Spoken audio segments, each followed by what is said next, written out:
This is a challenge. Battle for a new champion. Hello, everybody, and welcome to the Right Reality Podcast. My name is Steven. And my name is Mixie. We are here to recap episode 8, Struggling to Hold It Together, and episode 9, Banana Split, for this season of the challenge, season 39, Battle for a New Champion. Woo, baby, she got it. She got through all the words that we need to do to set you up for the episode. Yes, I did. She's so good at it, guys. She's so good at it. It's They a try to trick her mouthful. every week with a different title and making the names long and then a short one.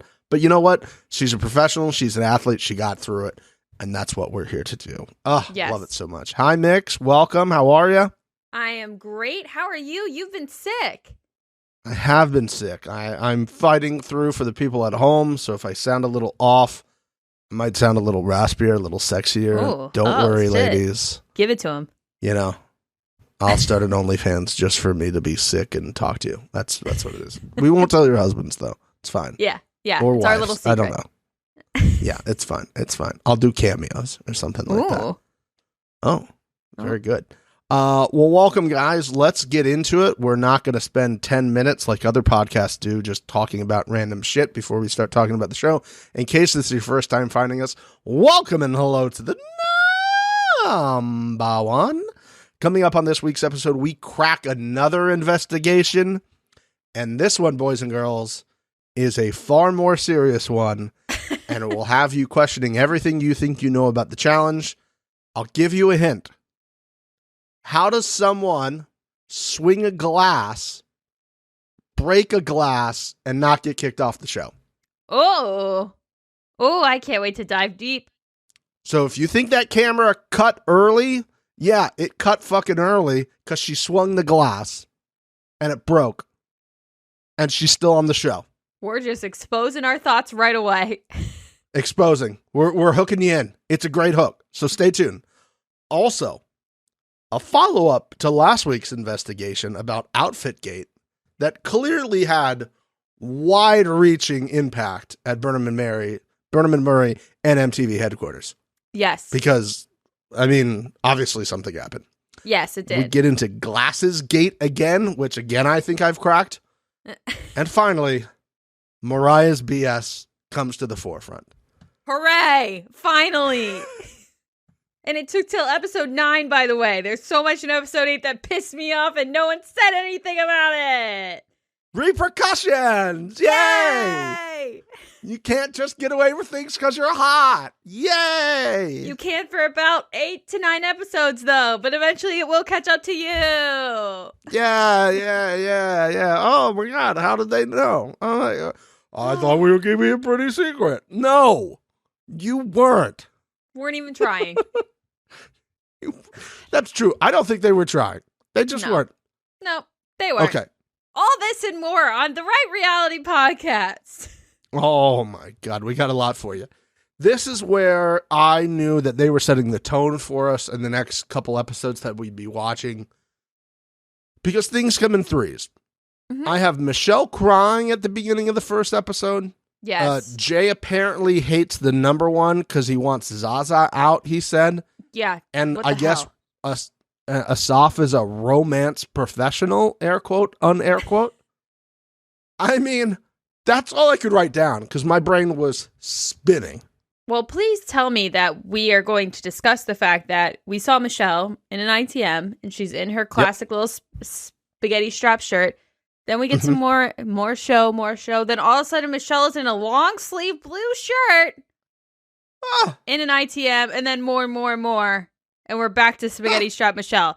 And that blue ITM shirt shot did not come up the rest of episode 8 or any of episode 9. No. So, Mixie, what does that make you think? What does that make you think when you saw that? Well, it makes me think, one, she makes it to the final. Oh.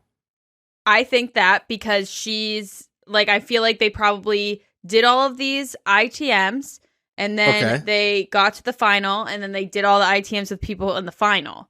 And I think maybe, and I'll keep my eyes peeled, We find out more about who's going to be in the final based off of if anybody else gets an outfit change. It's just weird to me that she is the only one that I caught. Did you catch one? I caught someone else. Who? Colleen, I think, was in a different outfit as well. I would love Colleen in the final. People need to leave Colleen alone, okay? Leave her alone. She is a goddamn angel. She has done nothing wrong. This poor girl is being shoved into a corner, and I just do not like it. Meanwhile, we're okay with Moriah. We're going to bring this up. I'm glad that people in episode 9 finally caught on to maybe Moriah isn't doing what we've been asking her to do, even though she's been doing it in front of our faces for the past, 6 episodes. Yeah, but we got to get Melissa and Big T out. How dare we look at people that are right in front of our faces? Again, it's so much. Are you worried about Melissa or Big T in a final? Or are you worried about Moriah in a final, if you're one of these other ladies? Or Zaza. I mean, I love Zaza, but Jay is right. She is easily the fastest. Jay is right. I did not like that Jay said that, but you know what? Jay spoke facts. Jay was like, listen, ladies, she's running like a gecko. Just running like a gecko. You want that smoke? No, sir. Yeah. She lost to Kaz by, 10 seconds, I think she said, in the final? I believe that was the case, yeah. And I couldn't believe that she got knocked out of World Championship when she did. It was just... Oh, yeah, because that was a strength thing. She had to, hold on to something while Wes did something. Yeah, Wes did some math. Yeah. We don't do maths here, so I don't remember exactly. We don't do math. Yeah, Colleen was in a new dress as well, so I'll tell you what I think. Interesting. One of two things is true, and I think they are both true, but I in the real world, I think there's only one truth. Obviously, this was done specifically just to give a nod to the number one. Well, yeah. That we had figured out that everybody was wearing the same thing, and they're like, oh, is that what you think? Change it up exactly next week. There you go. There you go. What are you going to do now? What are you going to do now, bitch? Yeah, what are you going to do now, huh? Mm-hmm. The more plausible thing that I have is that these were the interviews before the season. So, What do you think about so-and-so? What do you think about so-and-so? What do you think about so-and-so? And they have those in case they need to bring that up. Because I think while Michelle was wearing that dress, she was referencing somebody and what she thinks about them, which seemed a general statement and not timeline specific. Got it. So I'll keep my head on a swivel with this. I feel like I can take up the staff of trying to figure this out. Yeah. Maybe I'm just being, making my own ideas of that it's the final, especially with Colleen. Can you imagine Colleen in the final? I want Colleen in the final. I honestly think Colleen's a sleeper, and learning about her this episode, I got super excited too. I was super pumped to understand her a bit more, and I'm finally getting to see her. I don't really remember us knowing anything about Colleen from the season she was on outside of the fact that she fucked Fessy. Yeah, she was with... That was pretty much it.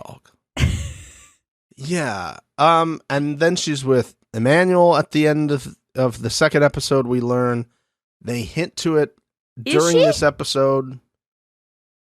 Well, she was. She said she was intimate twice with him during the episode. Yeah. Which I hate that. What does that mean? And that he made a point of it, that it was done away from the cameras. And I was like, I feel like Nixie called this last week, didn't she? But the thing I was saying was that I feel like that she put an end to it at the end of episode 9. Yes, she did. Yeah. So I don't think it's happening anymore. If you're just going to bang me and while I'm incredibly hot and then look for other women that are incredibly hot as well, and you did this twice and now you're just hanging out with other women, I don't appreciate that. And I love that for her. I agree. She's not trying to be in a situationship. She's ending that shit. Yep, and good for her. What a mature hottie. What a mature hottie she is. Speaking of mature hotties that I love to see on my fucking television screen, Kyle came back for a talk with Big T. Let's go, Kyle. Bring that made him me back. So happy. Please bring him back. Especially after you showed me the Geordie Shore trailer that just dropped, and I saw him and I was like, why did they get him and we don't? I want Kyle. God damn it, I love him. I love him so much. His kid's name is Crew, and usually I don't like weird names like that, but fucking I like it. You know what he was doing? His wife gave birth, and he was like, I miss being with the cast and, what's that? Oh, the crew. Oh, that's... God, you're so right. We're so good at this. Yep, and it just got mixed up in translation, and his kid's name is now Crew. Yeah, the person wrote it on the birth certificate, and then they showed it. They were like, "Oh, I thought is this not what you?" No, that's what you said. That's what you said. So I'm pretty sure you're supposed to name him Bananas or Devin. I'm just surprised that Crew is the one that he went with, but sure. Yeah, I appreciate that. Now, is it spelled Crew or Creu? I don't know, and I don't want to know. I don't really care to know, but that also bounced around in my head. Like if it's Creu, I might like it less. Yeah, but it's still Kyle, so I like it. I'm going to agree with you on that. But it was so nice to see him, and it was nice seeing him as a dad as well. I did not know that him and Big T were like buddy-buddy. Are they actually, or did they just want an excuse to put Kyle on the show for 5 minutes? I'll take it. I am not complaining. I'll take it. That's what I was about to say. How dare you? I'm not complaining. I'm just trying to understand if they actually care about each other, or if they're just like, oh, Big T has an accent, Kyle has an accent, whatever. Hi, Kyle. Nice to meet you. I mean, you're my best friend. Yeah, it's so good to talk to you again. I think he was on a few seasons that Big T was on, I want to say. But, okay, here's the thing, and I have my 5 to 7 seasons now, but maybe they're the wrong 5 to 7 seasons. Big T is probably the most, I would say, decorated, in quotes, person that is on this season. She has the most seasons under her belt, or in my opinion, probably would they make it seem like she has the most experience in this game. Okay. So why is she the one that's constantly being attacked? I just don't understand. If somebody has this much, like Michelle and Jay seem pretty much untouchable, but in my brain, Big T has more experience in this game than them. So why is it that they're fine and Big T's not? And Melissa too. I think it's because Big T, while she might have the most seasons, I'm not sure if that's 100% true, but I can see it being at least a tie maybe with Michelle. They didn't have the numbers. They didn't have enough weird superhero alliance names. They weren't in 18 different alliances. Their numbers got dwindled. The most important alliance, I think, is that Ride or Dies alliance or Spies, Lies, and Allies alliance or whatever they... Yeah, it's kind of like combined. Season 38 or with 38 team or 39. I don't know. Yeah. So I think that's why. I think that because she wasn't on that season. I think if she was on that season, it'd be a different story altogether. Interesting. But it's shaping up that these people are going to have to start eliminating each other. And that's going to be fantastic when all that happens. When Moriah, Raven, Olivia, Nerys, Michelle are like the 5 ladies left, along with, I mean, we already saw this week they're setting up Colleen for failure. Bertha. Because Michelle wanted to protect Bertha this week, right? Love that. That's going to be a fucking bloodbath, all that. And I cannot wait for all that to start unraveling. It's interesting to me that they went girl back to back. Because at some point, we're probably going to get guy back to back. I like that. I mean, I'm glad they did it too. They thought the girls were going to be safe. They were going to do specific things this week. And so, I don't know. I liked it. Which now, you go, it's going to be 2 guys back to back now. Well, yeah, but I do think it's interesting. Also, there was a point in this where Moriah was saying she's in an alliance with Zaza. Yeah, I know. When they were out by the pool. And I was like, I know.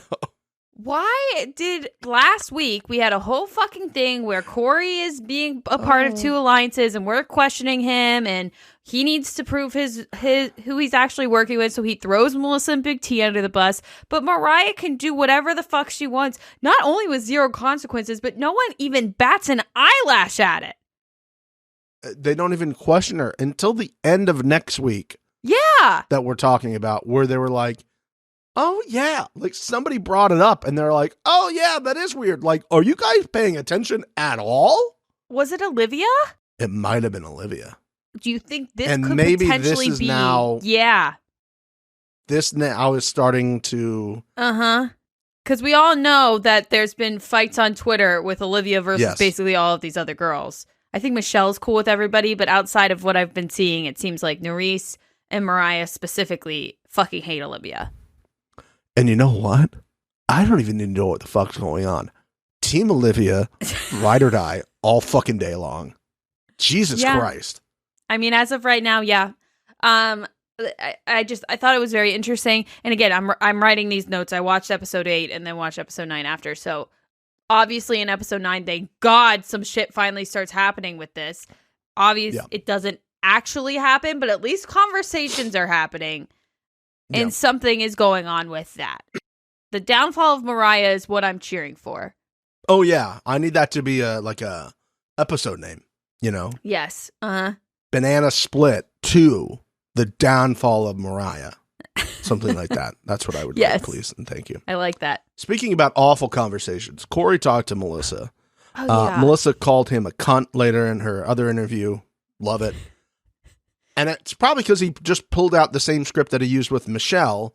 Sorry that I made you feel like blobbity, blobbity, blobbity, blue. At no point would I believe anything this man says to my face. Oh, yeah. Yeah. At no point. You know? You got to just keep your distance from Corey. I like him as a person. He's great TV, but I don't understand really. He's very, he jumps very aggressively to one side or the other. He doesn't just kind of like hint to something. He's just like, we're going to be best friends. And it's like, why are you saying this? You're not. You are digging the grave that you are now laying in, sir. I don't know why people do this on the show. Mm-hmm. What is Corey going to say to Melissa or Big T to apologize to them to where they feel like, oh, I kind of trust him to do anything? Are you just apologizing because you then realized, oh, I probably sounded like a fucking asshole on television. Let me apologize so they maybe put that in so I don't look like such an asshole. Mm-hmm. That's the only reason, because nothing you can say is going to get them back onto your side. And at that point, I kind of just feel like they're not going to buy the apology anyway. Yeah, I that whole conversation made no sense to me. Also, Big T says later that he never talked to her. So why are we talking to Melissa and not Big T? You either don't talk to both of them or talk to both of them. It's beyond me. And just when I was in this state of mind to where it was like, okay, I need a nice palate cleanser here. You know, something that's just going to take that weird taste out of my mouth and clean it. I was like, okay, we're going to have a daily and a team challenge. Yeah. Great. There's going to be 2 teams. Awesome. That were picked willy-nilly for sure. Yeah. Oh, top row, bottom row. Oh, just randomly top row, bottom row. No, not top row, bottom row. Because all the things that you set up at the beginning of this episode about people scared about other people and they were going to put them in, they were clearly on 2 opposite teams. Like, don't just, what do you want me to say? Just but you sent them in like that. Yeah, okay, all right. Oh, yeah, just the top row, bottom row. Go. Oh, why don't we just, off the top of my head, I don't know. It's not like you guys were told where to go stand. I will say, at least in the next episode, they don't even pretend. They do had the suitcase. They do kind of pretend. But they were just like, oh, yeah, we randomly picked teams. But it wasn't like, oh, okay, you two. It was just a graphic, which we love. Yeah. Out of You nowhere. and the guys aren't going to believe us anyway, because there's a team of 3 and something that would obviously help you if you had an extra person there for speed and for strength. We're just going to pretend like that doesn't happen. Yep, so we're just going to, it's random. So the daily, there's 2 teams setting up perfectly. I like a 2-team situation because, you know, that means we get to use the colors of the clothing that they're wearing. Which was, what? What? Go ahead. Yeah, the colors of the clothing they were wearing, which is what? what? The colors of the clothing, because, you know, there's an orange clothing they have and they have gray clothing. So the teams were orange and gray, right? Right? Weird. It's weird. They were not orange and gray. The teams were not What? orange and gray. That doesn't really make much sense to me. Why? What? Okay, hold on. What were the teams? So the teams were orange and blue. Blue. I would just also like to state for the record, while you're trying to understand that, everybody was in gray except Kyland, who was on the blue team. Wearing orange.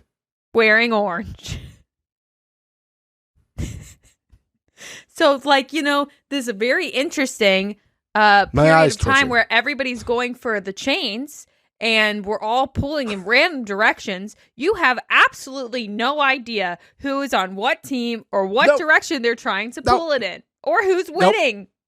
Nope. It is a visual media television, and I don't think they realize that. I don't think they realize, maybe instead of getting the FYP drone flying through a tire at the beginning, great shot, maybe we should just put them in the colors of the teams they're playing with, They already have the clothes with their names on it. Yes! That's the point. You don't have to buy any more clothes. They're already those colors. Just have them bring their clothes to whatever random fucking plot of land we're on right now and have them change.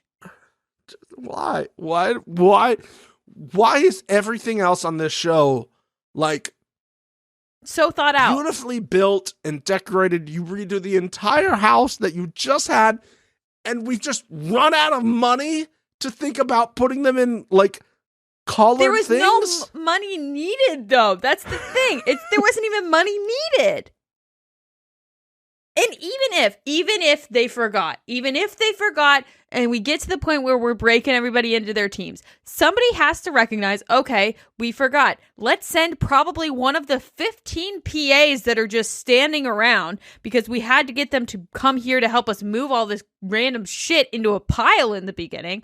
Why don't we send 2 of them back to the house to get the clothes? Because we have to mic everybody. We have to get everybody situated. We have to do all their fucking conversations. They have to make their fucking plans. Got to move all the cameras and everything. But no, let's just have them all in gray, which is not a team color, and put Kylan, who is on team blue, in orange. Also, these teams were wildly unfair. That was the most maddening part. That the one guy wearing orange was not on the orange team. Maddening. Immediately, I wrote all of this down. And the teams were not split evenly. He was chosen to lose on purpose because he was the only one wearing that color, and the blame would have been and should have been on him because he thought he was going to do some great rope work, which, get the fuck out of here. Like, okay, let's move past that. Okay, god-awful we can, situation. But we shouldn't. Just what? I did like this daily. Mm-hmm. Few tweaks I think would have really helped it. Again, I don't think we got to see.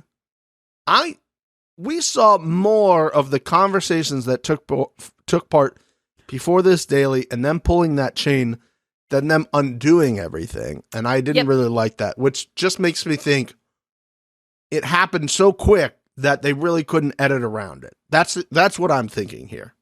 Yeah, the concept again I thought was pretty good. I don't know if they could have like done like a lock situation where each team had a lock and they got to put a combination in and really like fuck it up that way. There was a lot of standing around, in my opinion. I don't know if when you saw wide shots, specifically the girls, and I'm not blaming any of them, there just wasn't enough space or things to be done. And it was just a lot of standing. If this was maybe like 3 or 4 weeks from now, maybe even more weeks from now, like the last week of Chaos, where we have a lot less people, I think it would have been maybe more of like what they were thinking it would be, where we would have a bit longer of them taking it apart. It didn't seem like a good placement in the timeline for me. See, now here's where I start to get really creative. So get out your pen and paper and listen, everybody. Not you. You don't have to do that because obviously you probably thought of this too, because you're the number one. Why not let them fortify inside the doorway and up the stairs. So if you wanted to do the strategy of like, how much stuff are we going to put outside to block them from getting through the multiple gates? And then how many stuff are we going to put inside? Are we really going to fortify the inside of this, putting like cinder blocks so far up that it would be so hard to step over those to get over to the next step? Yeah. Or are you going to do the outside? Because if you risk the time inside, you're not going to be able to secure any of that stuff because you got to get all your people outside. Mm-hmm. So there's the strategy in that as well. I don't know. I don't know. I just thought a few tweaks here and there would have been this. But it really didn't matter because the whole thing was we just need to show that Melissa is going to be the vote. No shock there. Even though it seemed like there might be enough people in that group that would have helped her. And so she thought maybe it could have been a close group. No one actually wants to help Melissa or Big T. I just like... I think they all feel bad for her, but it doesn't make sense to really anybody's game to help these two. So like this whole let's get mad at everybody and fucking 20 question everybody and scream in their faces. It's not how it's going to work. I mean, it just isn't the way. It makes for some interesting television sound bites, totally. But it doesn't make for what I think is a more interesting game, which is like we all vote out loud.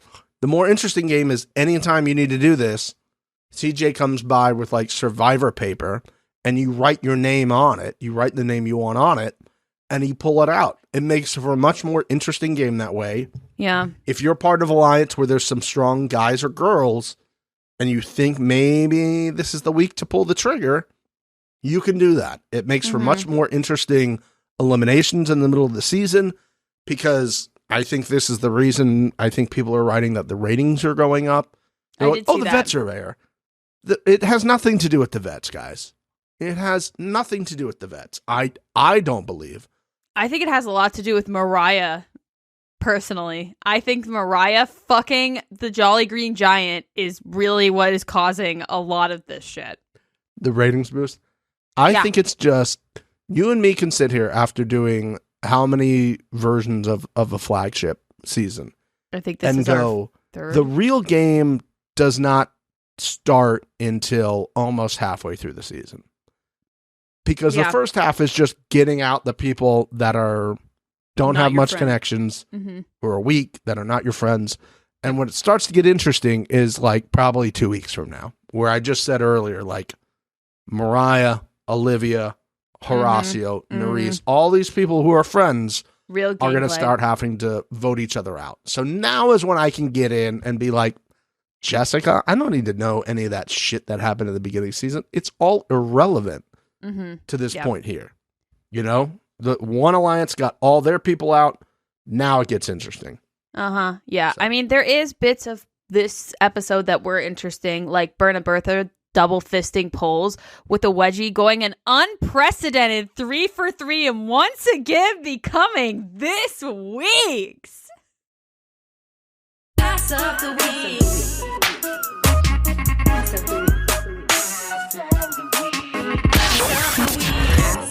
So there is something that we need to discuss. Berna Bertha has been just giving herself a wedgie on purpose every single one of these recent dailies just to give us cheeks. Now, she discussed it last episode, and someone has requested in the hotties that we discuss this. She has given the excuse, Berna Bertha, that she is a dancer, and this is what dancers do. I am not a dancer, so I cannot confirm or deny that as a thing. But listen, guys, are we going to complain that we're getting cheeks without any requests from? She's just giving it to us. I mean, I'm always requesting cheeks, but she is just voluntarily giving us cake on every single fucking daily. And I will do my best to look past these cakes if they continue like this. But she deserves a three-peat in this episode. I mean, there was straight up, she had 2 polls. She's holding polls and her cheeks are jiggling. What do you want from me? I am a person. I am a human being. I have eyeballs that can see. Thank God. Amen. But I have to give what I see. It's just, I have to do it. So if she continues in this route, and I do believe episode 9, she did it again, but I had better ass that week. So she will not be going for a 4-peat. Oh. But she deserves I still think a 3-peat is going to be very hard for anyone to beat in the future on any show. She's voluntarily wedging herself for me, and nobody can prove that wrong. Now, some people on Twitter /X, Mixie, are saying that Burna Bertha, when it comes to Ass of the Week and her pulling the pants up, is in a way doping. She's using performance enhancing drugs in order to get Ass of the Week. And the drug is her cakes? Yeah, I'm not USADA, which is the U.S. Anti-Doping Agency. Flex that I know that. Did you get in trouble with them at some point, or? That's neither here nor there. We're gonna move past that. Okay. Olympics or anything like that? No. Yeah. What do you have to say to that? Because I don't know what the rules are of performance enhancing for Ass of the Week. I don't know if it's actually not even frowned upon. It's actually encouraged, which I would say it probably should be. I'm not going to encourage or discourage anyone. It is their body. It is their choice. Hey, don't you get political here. I will never tell anyone what to do with their body. Now, on the topic of a performance enhancer, could it be? I would argue yes, it is. But if she's got it and she's willing to flaunt it, that's on her. Now, people like Olivia, I believe Moriah has an OnlyFans. Am I correct on that? I know Devin does. Some others on the cast probably have OnlyFans. They have decided to keep those asses for people that are paying customers. And that's their right. If they want to give me more material and maybe bring the value of their OnlyFans down a little bit because they are giving it for free, that's on them. But Burna Bertha, she doesn't have one of those. So she can continue to value and increase in value herself and how she is portrayed on this podcast by giving me cheek after cheek, week after week. For free. Yes. She's donating to it. She's donating to our charity, if you will. Exactly. And it's not bringing her value down because she's not trying to sell this to people, If anything, she's getting a tax write-off. You just write it off to the write-off people. Yeah, you just write it off. And I would argue to the people that are getting upset about this, if you could choose somebody else to do this, would you be as mad as you are right now? If every week Olivia goes into the Daily and fucking hikes her shorts up to her non-existent nipples because we've never confirmed or denied where those are. No, never have, never will. Would you all be bitching to me about that then? I don't think so. Moriah? Don't think so. When she was laying on that fucking bed, giving us fucking cake in the early hours of the morning. Yeah, and like a little skirt that you're wearing around the house. You ain't wearing... I didn't hear any complaints then. No, exactly. This is just pro Burna Bertha hate. You just dislike Burna Bertha if you're spreading these lies. It's how I feel. That's how I think that these are... And correct me if I'm wrong, people. Message me on the hotties. Make sure that you let me know. But it seems as though you guys are hating on my girl Burna Bertha, but if other people were doing this, you would be fine with it. And she's got a cute little booty. Let her live. Let her live. Let her dance. Let her live, okay? Come on. For Christ's sake. Also, let Olivia wear her glasses, okay? Oh my God. Justice for Olivia. In the next episode, I have figured it out. We're going to get to that. We'll get to that. They blocked it out again, which started my mind going. I was like, I got to get to the bottom of this. We've saw it once already. There's no way it's just happened to be 2 weeks that there was a reflection of a cameraman. Yeah. Something more insidious is happening here. Well, last thing I want to talk about at the Daily before we move on. Kylie gets whipped in the fucking face with that chain. Now, Olivia is standing right there. Do you think she had PTSD? Do you think she had to walk away and gather herself? Can you imagine? Because it was like, it was on the side of his head, not the center, but like the blood was everywhere. And if I were her, I'd be like, oh my God, not again. Where are our safety goggles? They just cut to Olivia, who was like sitting by the fence, just like rocking back and forth. Just like, oh my God, oh my God. Oh my God, not again, not again. Golf balls and chains, golf balls and chains. Golf balls and chains, great band name. Ooh, great band name. I felt like that whole situation with Kylan, I maybe it was just where he got cut. That was a lot of blood for that little bit of a cut. And nothing was funnier to me than the guy that cleaned him off just put the smallest Band-Aid on his head. Here you go. This is the one that we usually use on pinkies, and we're just going to put this right on the side of your head. If we were to make it bigger, if we were to give you a bigger one, I think we have to pay Nelly royalties. Nelly the rapper, not Nelly T. So I think he's copywritten that look, so we'd have to pay him some royalties on that. That would make sense. Mixie. I'd like to play a game with you at this point. Oh, hooray! It's time to play Whose Nip Did They Blur? I think I know the answer to this one. Ladies and gentlemen, the rules are very simple on this. I'm going to give Mixie 3 names of people. She's got to tell me whose nip did they blur. Ooh, okay. Okay. Now I'm gonna give you the fact that this happened at the club.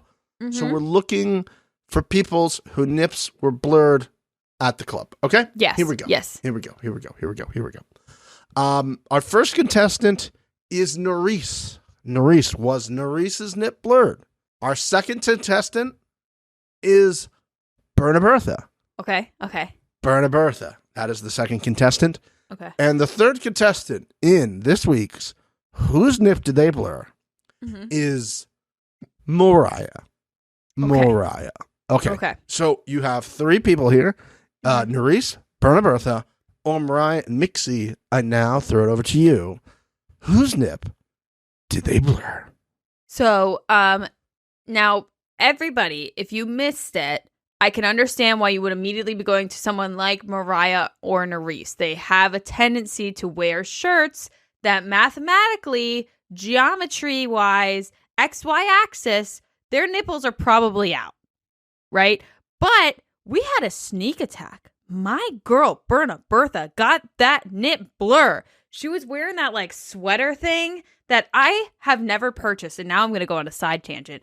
Girls, how the fuck do you wear these shirts? There is no possible way that you can move around even slightly without your boob just popping right out of those bad boys. And yeah, you could wear nipple covers or like Band-Aids or whatever, but if you're wearing a shirt that physically you cannot wear a bra, why are you wearing something else? Like you get the pleasure of not having to wear a bra out. You win. You've won the lottery. But then you're going to put stickers on your tits? What are we doing, guys? So, Bertha got her nipple fucking blurred multiple times. They did a decent job at trying to hide it. But we got that blur multiple times. Her bangs were banging. Her mouth was going off on Moriah. Moriah, fuck you. That's what Bertha said, basically. And we stand that. I am loving Bertha in this episode. She crushed it. In episode 8. So let me check my receipts here. I'm sorry, Mixie. That is incorrect. That is not the answer we're looking for. Yes, it is. For the second week in a row, Mixie, it is all of the above is the answer we are looking for. I thought you were going to get that one this week. That's not how it works. These games are rigged. This is bullshit. Nerisse's nip was blurred, Bertha was blurred, and Moriah basically just had a blur on her entire chest as she was walking around the club for about 20 minutes. Moriah was not wearing clothes at all. So, like, honestly, they should have just blackbarred her whole body. Because what the fuck? I mean, if you got it, flaunt it, and she's got it, but... The entire time at the club, Moriah was just like doing this. Oh, yeah. Just like pulling her fucking tits back in. Just like she like sneezed and was like, let me pull them back in. Like she took a sip of a drink and was like, let me pull them back in. It's just not like, girl, at that point, don't wear it. Yeah. Like at that point, don't wear it. Yeah, that's a pain in the ass. Unbelievable. God damn it. You can't. Listen, I'm going to call the Bureau of Games and they're going to talk to you because there was not an option D, all of the above. So how am I supposed to do that? I didn't have to give you the option. I think you could have sat there and go, okay, well, I know both got blurred. And Moriah got blurred, and he screwed me last week, which has to be Nerese also had her nip blurred. Here I am giving you the benefit of the doubt. You're sick. I'm like, he's not going to pull some bullshit. He wouldn't do that to me. I checked in on him. He wouldn't do that to me. But no, he did it. He did it. Noted. Just keep that in mind. At first, I was only going to put one person in there, and then I saw the other one, and I was like, oh, okay. And then I was like, give me a third person so I can do the same joke again. Give me the third person. They barely showed Nerese. Oh, it just real quick. It was just like a oneer, and I was like, got it, Nerese. Damn, those poor editors. God damn. They had to do a lot of work. Let's get into the bar fight. We need to get into the bar fight. Now, I know that you have a lot that you want to discuss of the bar fight. I need to touch on my things because they're outliers, and then you've done a lot of research, and I want to give you your piece. So, the bar fight happened, everybody. It was between Melissa and Raven. To be quite honest with you, I don't even understand why. I think Melissa just was pissed that she was called down. Nobody would really give her information. She just lost her shit. She's gonna fucking go down into the elimination. At least give the girl her screen time, and we stand that. Now, Asaf's Ross shirt was hit in the attack, and that's fucked up. My guy spent $8 on that shirt tops, and how dare it get ruined? Also, did Ross Dress for Less pay to be mentioned in the challenge? I was going to ask you that. Product integration that they did there. It's very specific that he said it's a Ross shirt. You know, he said Ross Dress for Less. He put the full company name in that, you know, only companies ask for if they're paying for the ad, you know? I really hope he got a check. I do, because that's incredible. I want to go to Asaf's Instagram right now and see, like, if Ross, like, commented, because Ross should be, like, sending him, like, a $50 gift card right now. Yeah, you need to DM them, Asaf. Yeah. That's very important. You need to do. It's Asaf, but okay. Asaf? Asaf? It's not ASAP Rocky. Asaf. Asaf. Asaf. Okay. So the other thing I want to touch on very quickly. I understand that Melissa has a lot of stans, and I'm not coming for her. I just want to hold a mirror up to the hypocrisy. So after all of this, thank you, Stephen, for the visual. After all of this happened, everybody runs to Melissa, which I thought was hilarious. Nobody went to Raven, but I'm sure you will be discussing why. Melissa specifically says, I don't want to have drama. Now, just off the top of my head, I listed 4 things that she has done that I can remember. Yep. This is before episode 9. So 4 things that she has done that I can remember. 1, she fucking caused a massive scene at the bar because Kylan wouldn't kiss her. 2, she made shit up on purpose just to get information. Love that. I respect that move. How is that not wanting drama? Okay. 3, I love it so much. She kicked Nerese in the back for pretty much no reason and tried to fight her at the bar that night as well. I like it. Respect it. I'm here on 2 of your 3 points. And 4, she threw a drink at Raven. Love it. All of these things are going to cause drama. And if you are going to sit there and say, I don't want to have drama, what the fuck are you doing? I don't like it. Nixie, I think you forget that when people say they don't want drama, they want drama. They want and love drama. Yeah, no, I get it. It just pisses me off.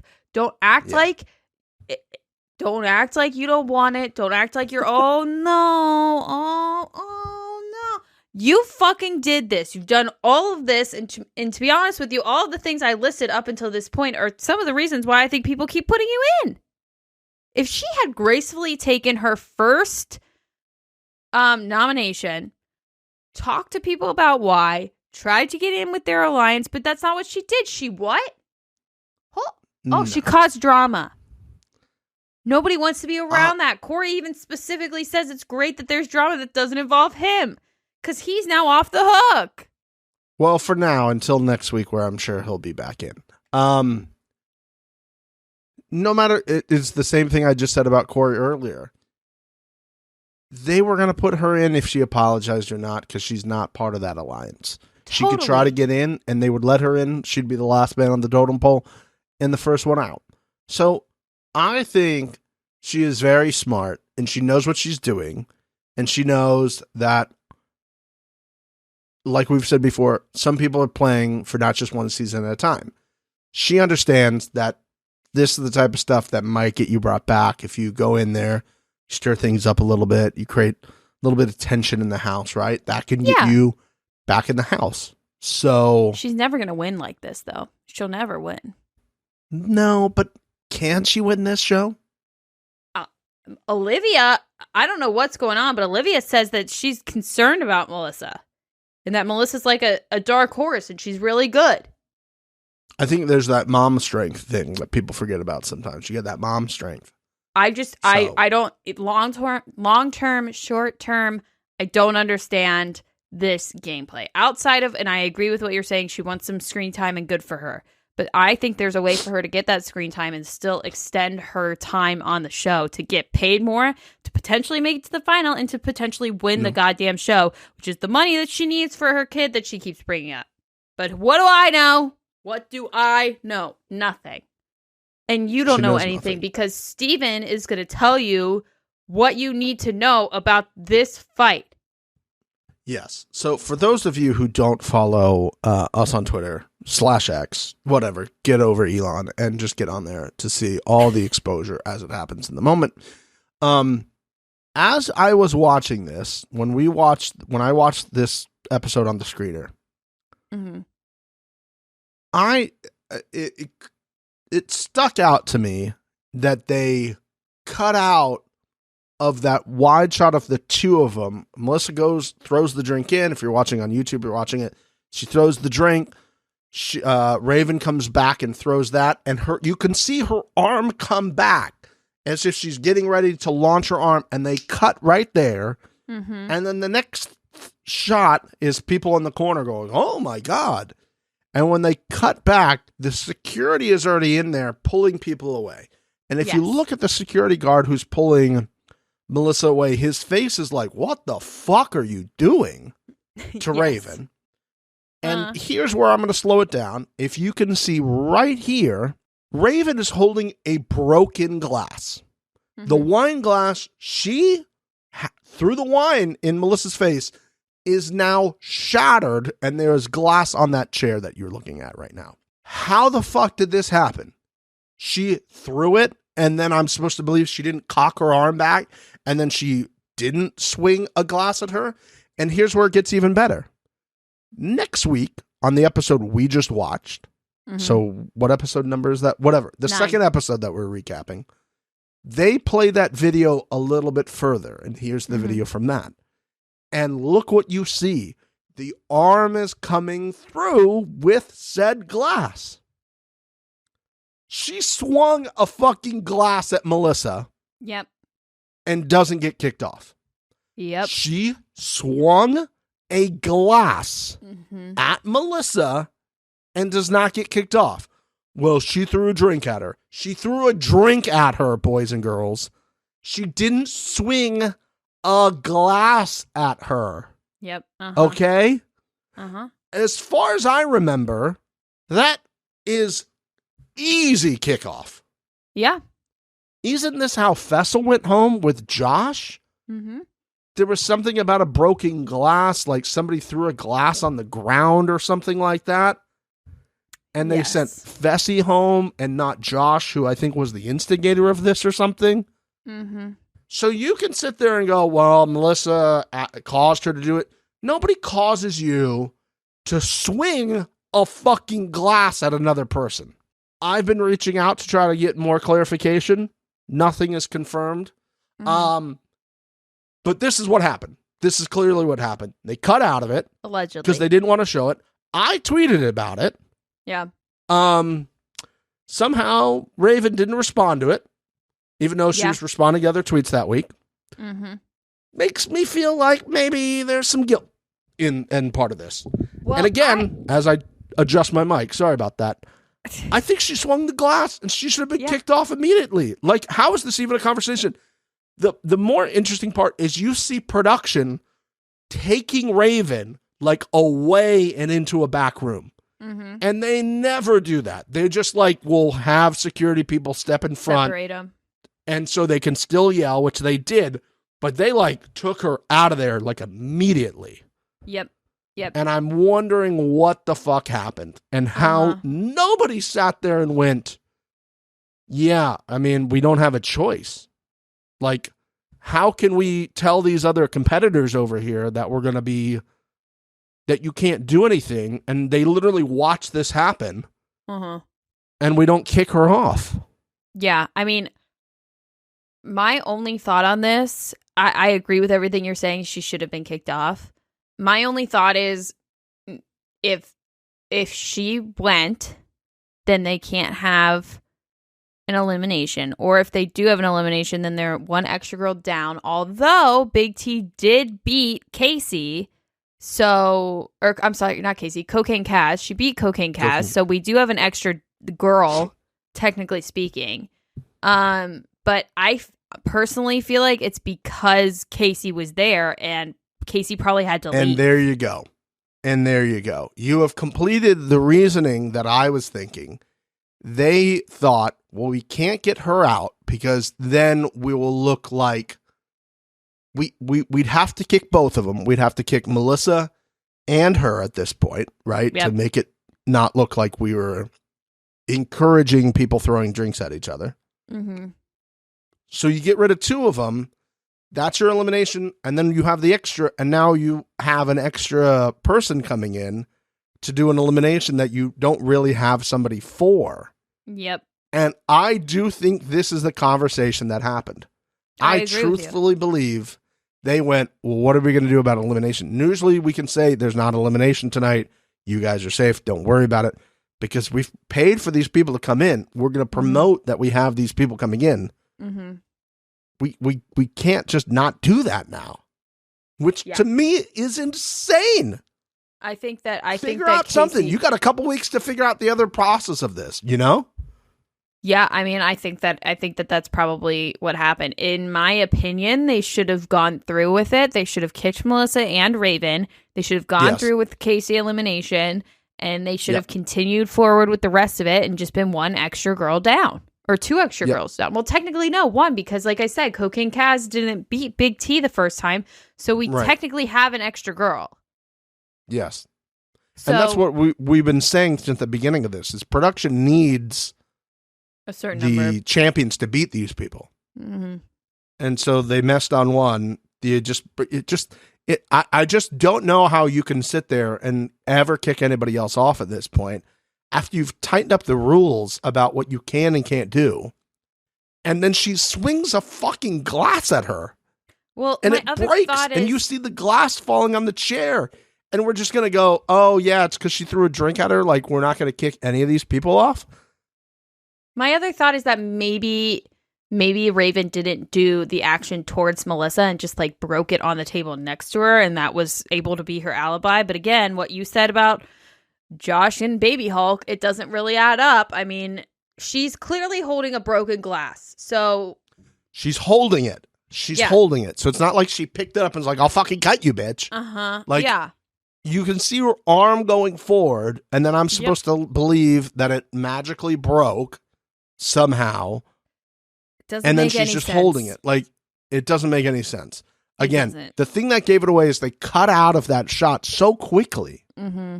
Mm-hmm. And I was just like, no, from an editing standpoint, none of that makes sense why you would cut out. That's fight. the best part. Yeah. Show the security coming in, which is what you always do. You stay on that shot until the security come and pull the people off. But Raven should be thanking her lucky stars. And then she was talking shit in the interview next week about her. Like, again, what you said Raven. When we start doing these interviews like later on is that they're now doing the revisionist history on why they don't like Melissa. And all these people are like, well, yeah, I mean, we don't like her because she threw a drink at her. So now I'm going to say all that shit later. It's whatever. Let's move on. We can move on. Big T tries to bribe Ed. Hilarious. A much needed. She pops out of nowhere. Break in that situation. I love Ed so much. I really want Ed in the final. I want Ed at every season. He is a fantastic comic relief. He's like a little baby Devin, and I love him. Honestly, I love Ed. I want Ed to win. He's my number one right now. We get into this fucking deliberation. Were you as pissed as I was? What do you think? Fucking Moriah has the goddamn balls to say, and I quote, I don't understand. I don't understand why you can't even get through it because it angers you so much. I can't. I don't understand why we're all being wimps and not saying bigger names. Bitch. You haven't done a fucking thing this entire game. You have fucked your own alliance. You have fucked the Jolly Green Giant. You have fucked and over Bananas. And all of those people that are friends with Bananas who you will probably later on have to deal with that will fucking hate you forever. Yep. And you want to... Okay, and what was her suggestion also, by the way, to get out? Colleen? That's the big name she wanted to put down there? You want to talk big names. Olivia, Nerese, Michelle, you? Those are the big names. Why would she... And if she's in that alliance, why would she be saying we should be saying bigger names with those people that I just listed are in your alliance? Unless you're not in that alliance and you're with the Jolly Green Giant, which is seeming more and more like that's the case. Jack and the Beanstalk looking ass. By the way, love how he's playing the game at this point. Every interview they have with James about the interview is she's a strong, independent woman. She can do what she wants. Which is a fantastic answer. He's killing it. Why is this my responsibility? Why is this? None of this is my responsibility. I'm just here being fucking handsome as shit with an accent with great hair. And this is supposed to be my problem? Well, also, Moriah was talking to Olivia or maybe this is it's in the next episode, so I'll get to it then. But this girl just talks out of her fucking ass with no repercussions, and it's pissing me off. It's pissing me off. Everyone on Twitter, Michelle doesn't do anything. Michelle has collected a great alliance, has moved them forward, has yet to fuck anybody over in her alliance, has been completely honest and truthful the whole time, and is playing a great fucking game. Why is no one talking about Moriah? Yeah, Michelle is playing the best game so far she's ever played. She has more opportunities for this to go sideways on her than anyone else. And she's been maintaining individual deals here and there that literally it would just take one thing to happen and then her whole thing just starts like quickly unraveling. Mm-hmm. And then they're going to do it, which happened on the last season she was on USA. It just took one little thing and then boom, boom, boom, and she's gone. Mm-hmm. Mm-hmm. So she came out of that. Absolutely unbelievable. Yeah, Moriah, finally it comes to a head next week where I think what you were talking about, Olivia later then goes to the group and is like, hey, she was saying all this outside. And I'm like, yes, Olivia, fucking rat on her. I love it. Yes. Like, there's got to be repercussions in this game because we do it for everyone else. Everyone else. All the time it's like, well, I heard them say this. And it's like, oh, they said that? Raven's in. Yep. Just like that. Yeah. Oh, she went up there and said that? Okay, we're going to put her in. Just like that. And Mariah's doing all this out-of-pocket shit. And it's just like, oh, wow. She's got a nice ass. You don't need to feel bad about Johnny. He's just clearly not your person. We're going to get to that. Don't fucking get me going on that. We have the return of Greaseback Bun Babe. Greaseback Bun Babe. Amazing. I've missed I've missed saying that this season. I'm going to be honest. I've missed saying Greaseback Bun Babe. Was anything a better shot than the backlight on her and she's turned sideways and we just see the shadow of that bun? Oh, God. That bun shadow, though? Yeah. Amazing. Bun of the week. Bum, bum, bum, bum, bum. Bun of the week. Oh, that's not one we have? Oh, damn it. It's not, but it should be. If she was in the season, we could have done bun. We do bun shot of the week for sure. Next season she's on, we're getting a bun of the week soundtrack. Spoiler alert. She's probably winning. Always going to be her. It's just what shot of Casey am I going to give bun of the week to? Hilarious. Amazing. Incredible. I will say, I watched her put that helmet on. And as I'm sure you know, she likes to put her bun high. But all of a sudden, that bun was low. And we saw her pick the helmet up and start putting it on her head. And then it cuts to a different angle. And the helmet is on her head and she's clipping it. The bun is completely moved. I got eyes on the bun. Okay. Are you saying it's a detachable bun? Is that what you're insinuating? I think the bun is a sentient being. And it has a mind of its own. And it just knew to move down. Yeah, it just crawled down her head. Yeah. Helmet time? Okay. And it just kind of slid Shift down my her position. Head. It's so greased up that it can just move on its just own. slides. It does what it needs to. Yeah, it just slides. She puts the helmet on and it just easily slides down. Yeah. Greaseback Bun Babe. Greaseback So they Bun did Greaseback Bun Babe's little movie trailer, and it was like, of course, Babe's in there. Like, immediately it was Babe, and I was like, this is not about Babe. It's only about Greaseback Bun Babe. I don't need to see Babe. Babe's not on this season. We saw Babe and Babe's first date again. I don't know what other time we saw Casey in like a highlight reel, but they put that in her highlight reel last time. I don't need to see that again. We got it. They're engaged. We are aware. Give me more Babe stuff. Let me see her going up that mountain with CT. That's the shit I want to see. Yeah. I don't need to see them like strolling off that little picnic thing in the middle of the island. I don't need to see that. Just give me Greaseback Bun Babe parts. Call me crazy, but Greaseback Bun Babe isn't a champion because she's with Babe. Greaseback Bun Babe is a champion because she's won. So show me when she's won. Facts. Although it was great to see Shaggy. We got a Shaggy shot, and it made me go, oh, Shaggy. Shaggy, my guy. Love Shaggy. Nothing was funnier than when TJ said that they were doing pole wrestle, and they cut to Big T's face. She was like, I'm fucked.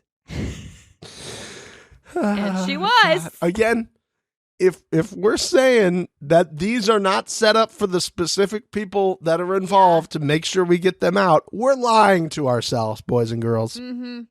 Because next week, Melissa in water, when Kylan goes, there's two things Melissa has told me she doesn't like. Yeah. Diving in water and puzzles. I'm like, well, how did they come up with this one? How do they come up with this one then? What a crazy experience that Tori pulled Melissa's fucking name. Weird. Weird. What a great quakey dink.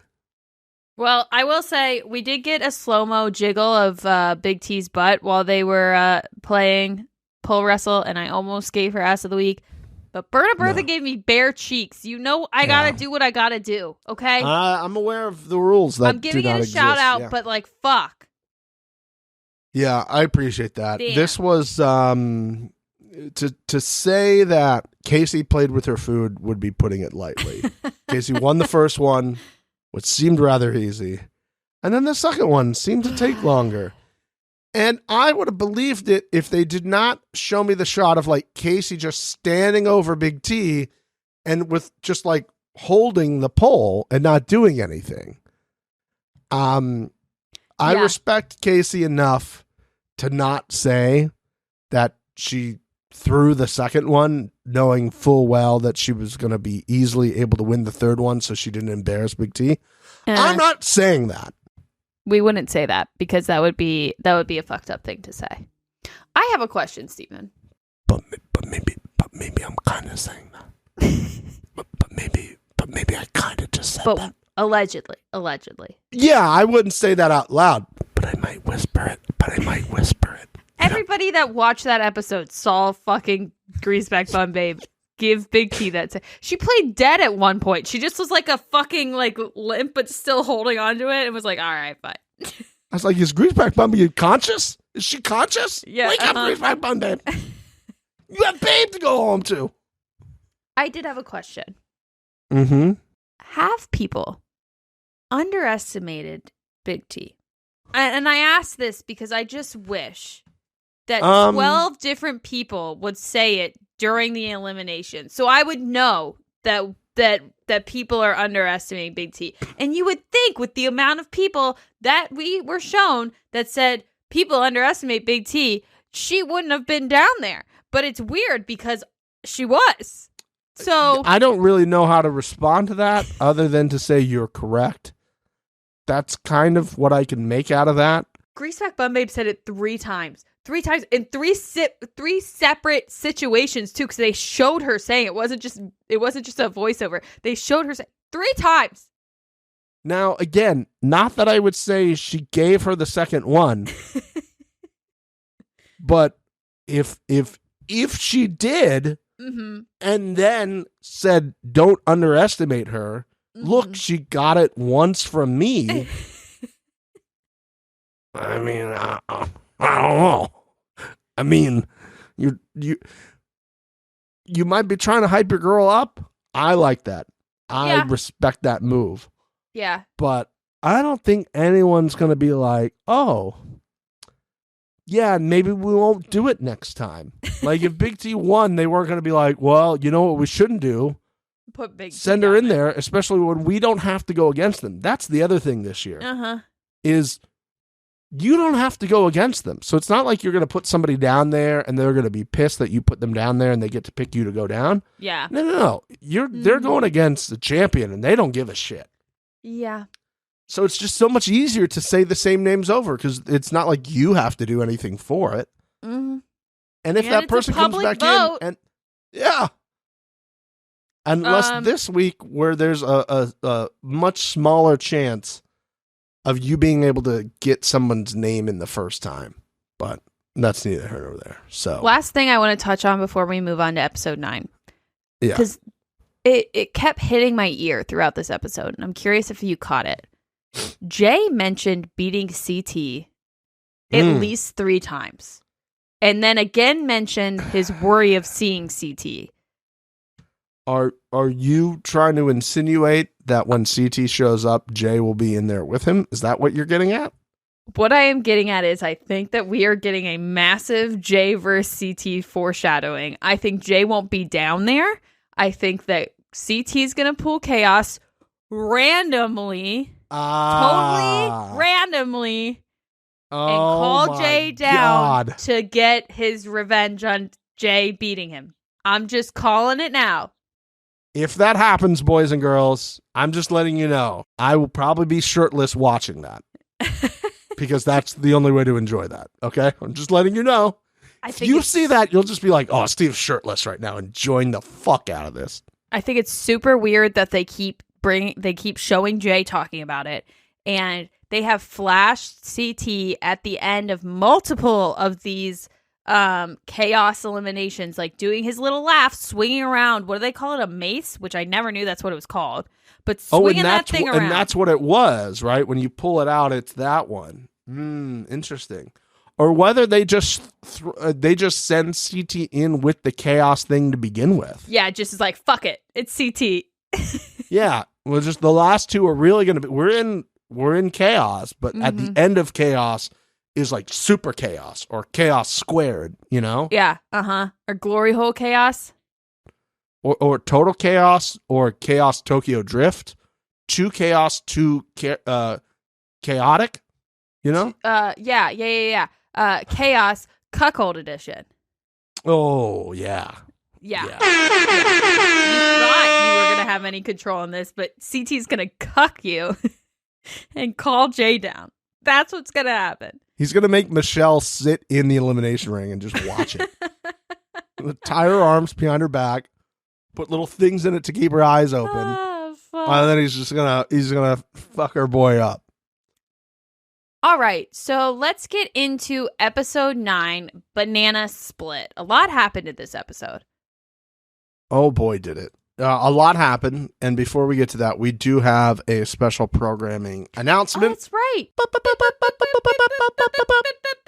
Here's the plan for the holidays. 2 programming announcements. As of this moment, we are supposed to talk to Melissa, but we're recording this before we talk to her. Yes. So, there might be a point where we'll ask her that. And we don't get the interview. But as of now, we were supposed to interview her on Tuesday before this episode comes out. The interview may get cut off by what we may or may not ask. We don't know, and you might not get to hear it. So there's that. The second programming announcement is as follows. So this episode is coming out on the 13th. We will be doing a single episode for next week's episode, which is the 20th. And then you will hear us again starting on the 3rd as we take we get back to the 2 weeks. So that way, neither Mixie or I need to bring our podcasting equipment home for the holidays, but you'll get us back on the 3rd for the episode, the episode that airs on the 27th and the one that airs on the 3rd. That is the plan. You're doing good math right now, my friend. Thank you. So 1 episode next week. Yes. And then back to doubles, and then we'll see how we feel after that. We'll keep you posted. Okay. It's still under advisement. It is. It depends on how the holiday goes, to be honest. The numbers last week were incredible. So keep it coming. Okay. Thank you, guys. Okay. Episode 9, Banana Split. We start this episode. Kylan says, and I am quoting directly, essentially, we're 1/3 of the way through the season. That's it? I mean, it's episode 9. 9. Well, yeah, his math. 27? 27? No. Oh, my God. Okay, thank you. Could be. I was so... No. Could be.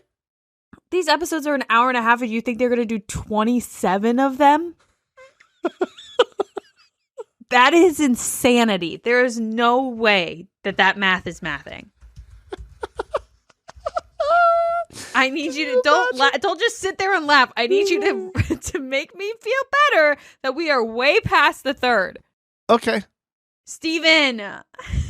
I think we're past the 3rd, but I don't know how far past we are. I'm trying. But there's no possible way. I'm trying as we speak to figure out who I still have left to come. I love this show. Do not get me wrong, guys. I don't want you to think I'm complaining about the show. I am not. What I don't like about this show is when they try to fill, let's say, 27 episodes, and they don't have the content for it. And we're just dragging shit out and getting stupid storylines that nobody cares about because they need to hit their episode quota. That's when I get pissed. And the train is going on a certain track that makes me think we might get there soon. So if there's 27 episodes, I'm going to be pretty upset about that information. We still have Brad, CT, Darrell, Cara, and Laurel left. That is 5 champs left. Well, that brings us to 5 episodes that we know we have to do at that point. If I just look on this same website and eliminate 5 people from this list, 1, 2, 3, 4, 5, at that point we still have 2, 4, 6, 8, 10, 12 people left after that. Okay, they're not running a final with 12 people, and there's still a 3rd pillar ladder staircase. So we have 14 episodes to get to 12 people left. Mm-hmm. And then take it as you want from there. What do we run a final with? 6 to 8? Sure, let's say it's 8. You have to have another 4. That's 18 episodes before the final even starts. We're looking at 20 episodes, I think. Okay, so we're almost halfway. That's what we're not at a third. I think we're about halfway. All right. I think we're going to have 20, 21-ish episodes. Okay. I can handle that. And who knows? Maybe somebody will actually get thrown out for breaking a glass, and then we won't have that many episodes. Who knows? Yeah, I don't know. We don't. You know what? That's probably more of it. Like, we can't meet our episode quota if we do that. Yeah. Whatever. Mm-hmm. It just scared me. It scared me when he said that. Let's start this episode by joining our perv cameraman outside by the pool. Now, the reason I say perv cameraman is look at this shot. Look at this shot right here. We are behind the bushes looking straight ahead into the crevasse of both Olivia's legs and Moriah's cakes. Yes, Steven. That was a shot. I don't know why that's the angle you pick. I'm not upset by it. As we look at this shot, I will be putting how much Moriah pisses me off this season to the side and state that 4 cheeks exposed on a daybed has broken the Berna Bertha streak. Oh my God. Come this week. Let's go! Of the week.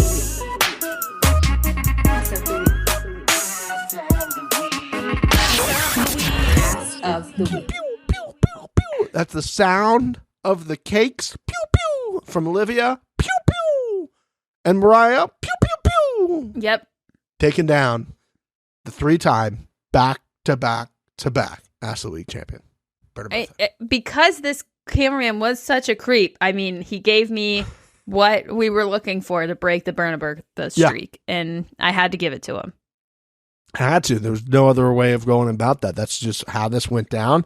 And Berna Bertha thinking she'd get a 4-peat.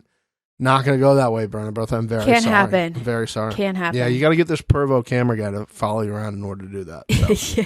Yeah. Yeah. Let's get to the glasses. Get to the glasses. So here in the shot, you're going to see, again, they've blacked out Olivia's sunglasses. Poorly. And I'm thinking to myself, at this point, it can't be the reflection of somebody because this is the 3rd episode we've seen this in. Mm-hmm. So what is it? And because I'm a good journalist, I start thinking, are there sunglasses that have like logos on the lenses? Like that doesn't make any sense. Type, Google machine. Type. High-end sunglasses with logos on the lens. Sure enough, they exist. We're just not in that tax bracket, Steven, so we didn't We're know. not. There are Versace ones. There are Fendi ones. Ooh. There's a lot of them, right? And I go, this is starting to make a lot more sense now. That does make a lot more sense. We can't just put the giant logo of Fendi or Versace on TV. As we say, no free press. Yes. So they had to block out her lenses. Mm-hmm. So then I sit there and go, well, now I just have to find these sunglasses to prove my point as a good journalist. Yeah. So me not being smart and knowing what these brands are, I go, well, let me look at Olivia's glasses. Here's Olivia's glasses. It's got an F on the side. So I go, oh, it's Fendi. Let me look for Fendi. Type. Fendi logo on the front. Can't find it. I find other Fendis, but I can't find it. Okay. And then I stumble across this photo. Okay. These are the glasses. And then I go, well, these don't have the logo on the lens. They don't. I'm now even more confused than before. Those are the glasses that she's wearing, right? No, I think those are the glasses. I'm going to have to agree with you. I think those are the glasses. She could have gotten them like at the Fendi store and they put like a film on there. To do that. Yeah. So maybe they did. Maybe she had a special order because she's Olivia and obviously she's a queen. She can request things that are not available to the general public. Maybe the Fendi store in Alaska has that as like a specialty. For sure. And we just can't find it online. Heard that was the highest grossing Fendi store in the world.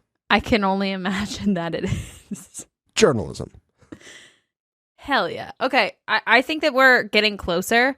Yeah. Because also these sunglasses aren't like those like mirror sunglasses. So like I don't think it's a reflection situation. Because those are like really almost see-through. Yeah, it's something with the lens. speaking of them laying by the pool, I need to bring this up. And I want to state again for the record, I liked Moriah. I did. I didn't have a problem with Moriah. But this shit is pissing me off. I do not like people that act this way. She's acting all innocent, like she's not done anything. When Tori comes and calls her ass out, she's crying. Excuse me, what? Yeah. No, not how that works. Moriah says, and again, I quote, she conveniently doesn't want to, quote, rip someone's heart out and hang up the phone, end quote.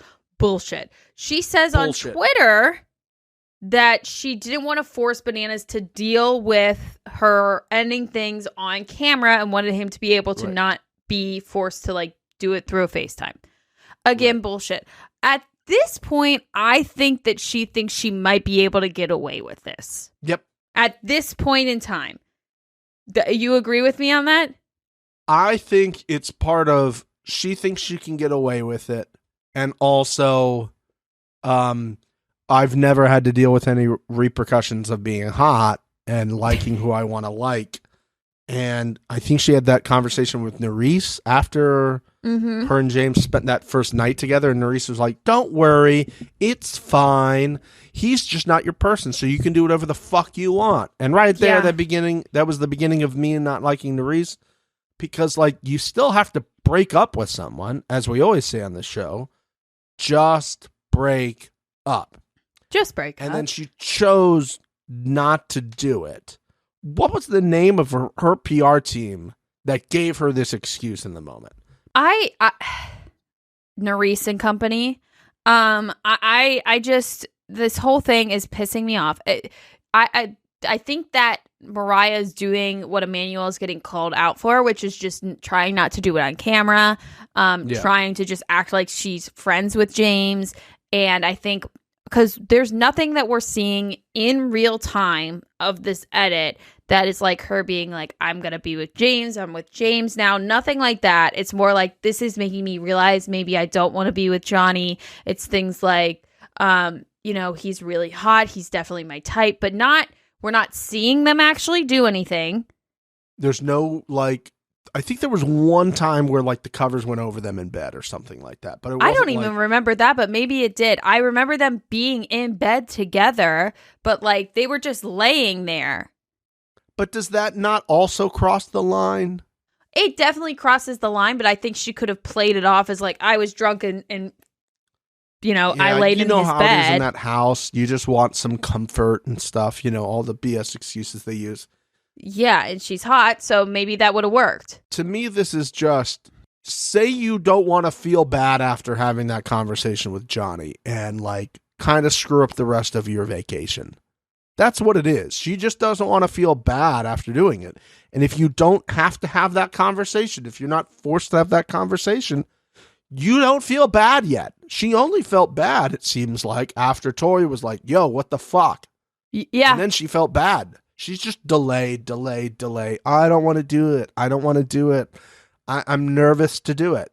Mm-hmm. I think it's that. And also, like, if James turns out to be an asshole or he turns out to do something or say something that she doesn't like, oh, well, we weren't together and I was just kind of testing the waters and now I can go back. But if she calls and has a conversation about it, then it's out in the open. Johnny's aware. And now Johnny can go do whatever the fuck he wants. But I don't think she wants to allow him to do that. This is why you just need to be honest. This is what takes me back to last week's episode. There's no good reason that she did not contact him. In my opinion, there's no good reason. He is so intertwined in this show. If he really, truly had a full-blown breakdown on the phone and didn't want it to be on the show, I personally think out of anybody, he could have pulled strings to not have it shown. Or at least just use his audio and not shown his face. Any of these things could have happened. She is just full of fucking excuses and did not want to face what she was doing. And Tori was the first one to have her face it. Because when Devin was there, she was like, oh, he might know. But now she knows for a fact that they all know. Yeah. And exactly what you said was going to happen, happened. Devin left that fucking arena and goes to Tori, knocks on Tori's hotel room and goes, Mariah's fucking a giant. Who's telling Bananas? How do you know this? Well, I mean, if you saw what I saw there, you would go, she's awfully cozy with that guy who nobody knows. Yep, and also being like, don't pick him. Don't pick him. It's like, why would you not want me to pick the one guy I don't know here? We can move on, but it really pissed me off. Moriah's dead to me at this point. This is irredeemable, in my opinion. This is just like, this really shows the type of person that she is. Did Baby Hulk dodge a bullet? It's seeming to be that way. Maybe he saw this type of person when he took her out on those first couple dates, and that's why they didn't they're end up perfect together. for each other. They really are. I think it's both too full of similar. fucking excuses. They would just go through life making excuses, and nothing would ever get done. Nothing would ever get done. I agree. Yeah. It's just a delaying tactic. She didn't want to face the music, as most people don't, in ending a relationship. She didn't want to feel bad after that. Like, she's going to feel much worse laying with James in bed after knowing Johnny felt like shit and they had this whole argument on the phone. She would feel like she couldn't do it anymore, and she didn't want to lose that. I get that. Just say that. If she does not come home after this elimination and call bananas immediately, boom. That is the only redeeming thing she can do, and I still don't think she'll do it. I don't think she'll do it. Yeah. Anyways, Asaph is yoked. What the fuck? Guy's jacked up. Dude, what the... I don't know how I missed this up until this point, but fuck. When he was standing there talking to Melissa, I was like, fuck. He's hot. He was doing like the boom, look at this fucking arm over here. Yeah. Okay. Sure. Okay. Smash? Smash. Smash, smash. Smash, smash, smash, smash. I think he was originally a smash for you anyway. He was a smash, but that just smashed him up higher in the ratings. Fuck. It's added some extra fuel to his smash. I don't know why I like didn't register to me that he was yoked like that, but jeez, old Pete. Now you know. Good for him. Now you know. Two things more about our girl Olivia, and then we can move on to the daily here. Okay. The one is they showed Olivia in a wide shot, her laying down. My girl's got bruises everywhere. Girl's bruised up. Who hurt you? Who did? I'm coming to fucking fight them.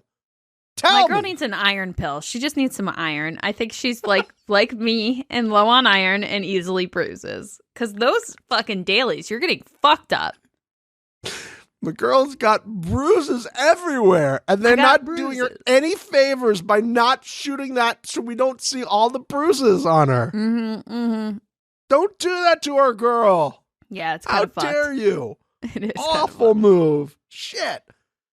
Also, Olivia got Moriah pinned in this conversation as well, because she has this moment where she tells us at home, she's like, she's all over the place. She's switching people she's loyal to left and right. I'm like, someone's figured it out.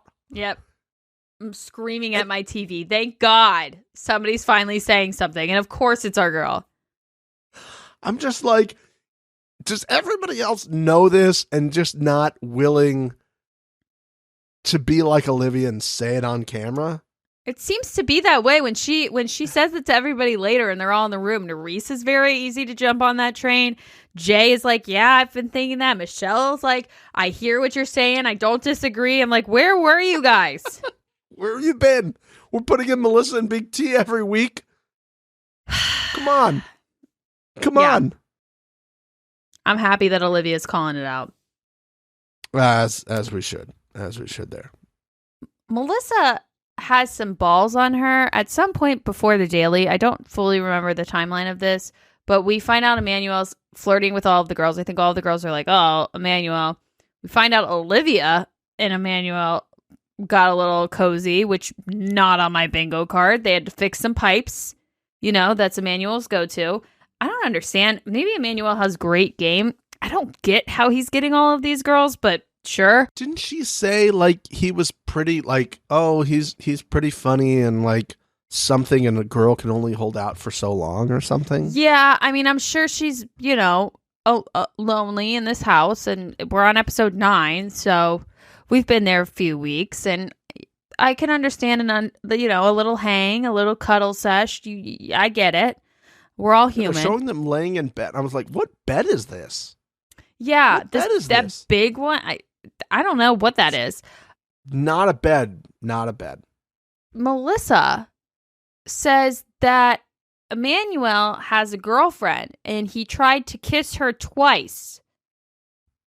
When she, allegedly, since this has been airing, it's coming out that she had a boyfriend at home during this, and that said boyfriend was watching her child while she was on the show, and she's hooking up with Kylan on the show. Yes, she's spending time with Kylan. The hypocrisy continues. Now, I was made aware of this by you. Yes. I saw what this guy was tweeting. Mm-hmm. And it just makes me wonder, was he like inflating what their relationship was? Now, I don't know. I'm only trying to play devil's advocate here. I would love to ask her. Yeah. If that happens, you'll hear it at the end of this. But like, was this an actual relationship, or was this like they're just really good friends and they've like made out once or twice and hooked up? And he's like, "Oh, I'll watch your daughter for you while you're away." And she's like, "Oh, you will." And some guys are very susceptible to stuff like that, and we do things that we shouldn't do because a very attractive woman has asked you to do something.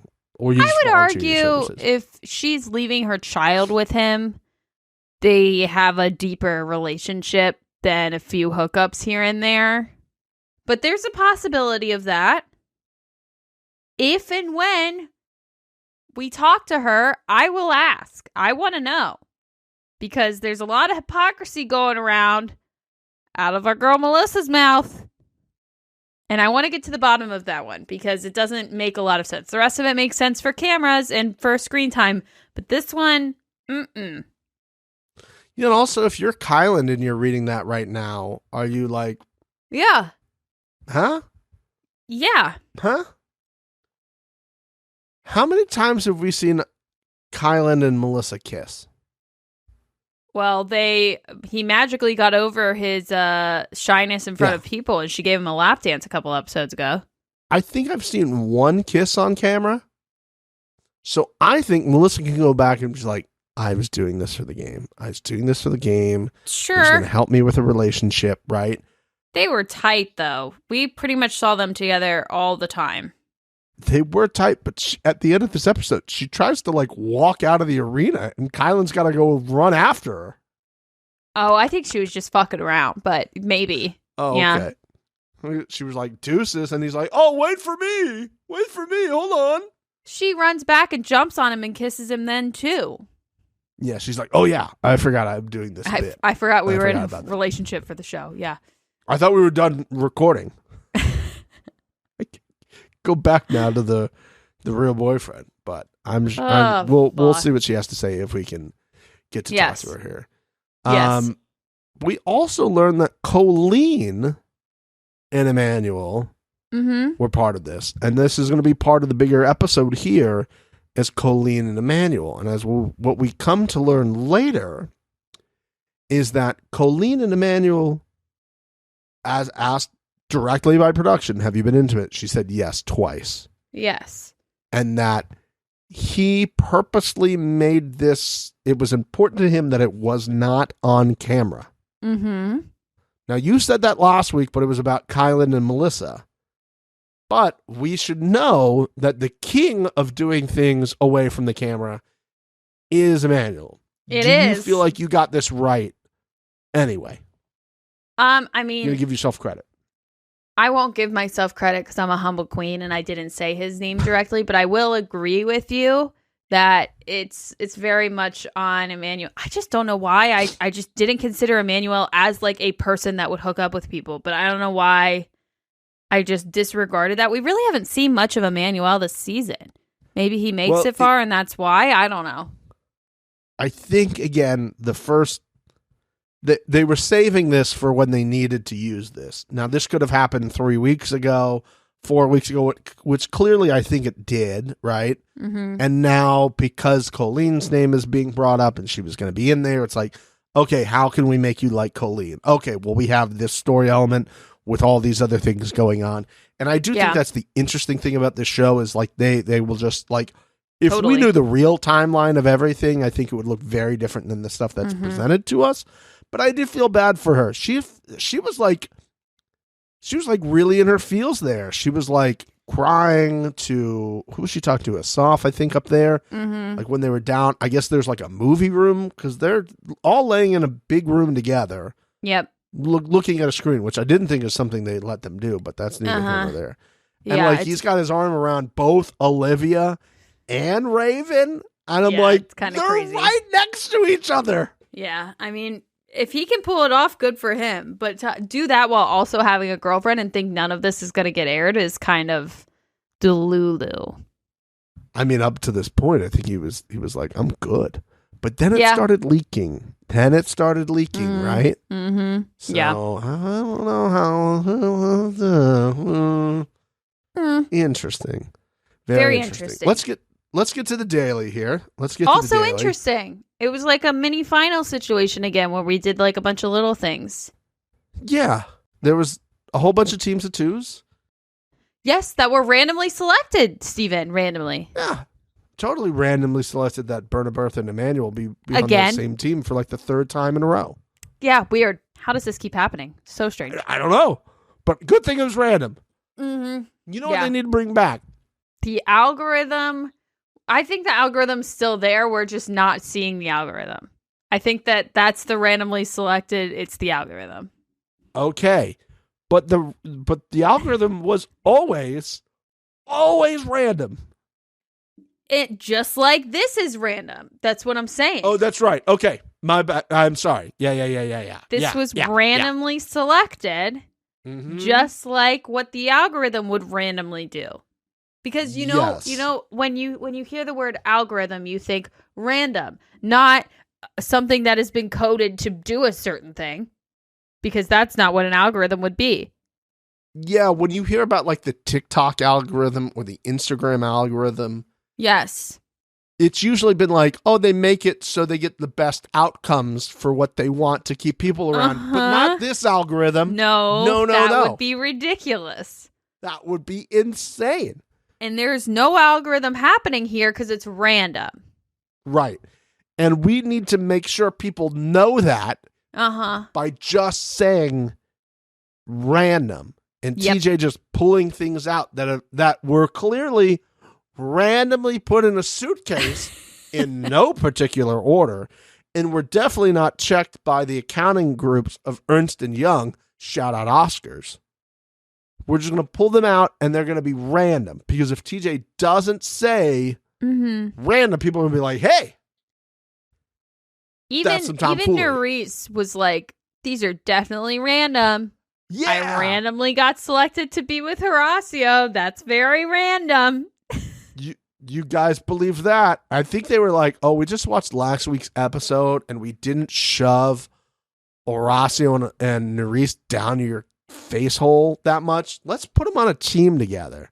You're right. We did it. We got a real nice lack of Nerys and Horacio, and I'm concerned that we're gonna get back into that swing of things here soon. And this is why I'm saying at the beginning of us talking about this episode 9, I am concerned about us just stacking a bunch of episodes, and this is the kind of shit that's probably gonna be in a majority of it. Just my thoughts. We'll see what happens. I was just like, why? Just have the teams. Let's not have Tej go, this is random. And Nerys go, hey, you know what? This is random. Because if it was random and I was just pulling the names out, we'd have to then go make all the art that shows where your team is, right on then. The sticks that you have. Yeah, we'd have to go do that somewhere right now.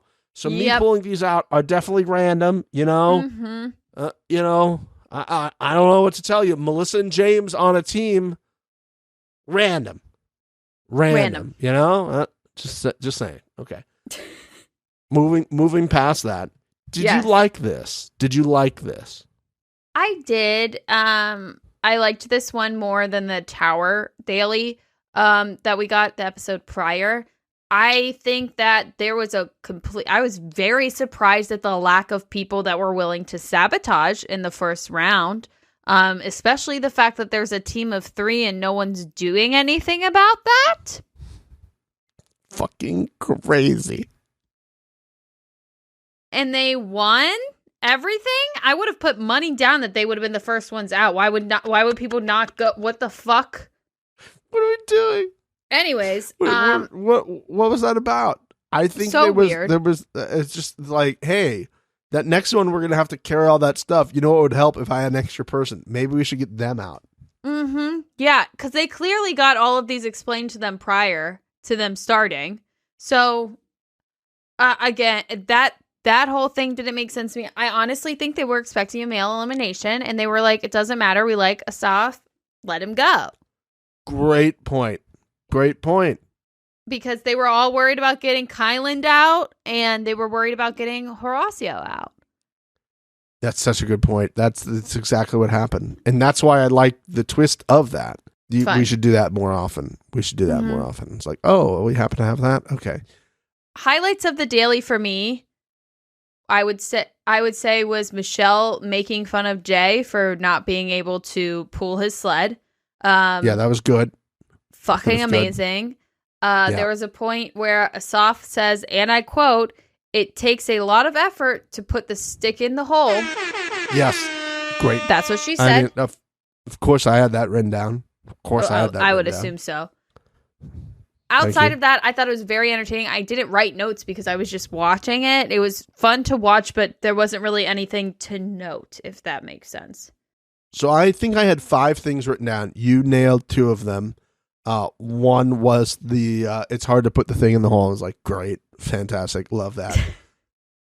Michelle yelling at Jay, basically being like, I'm disappointed, like being the team mom from the sidelines. Loved everything. Yep. Michelle yelling assholes to everyone and flipping them off as she's coming back.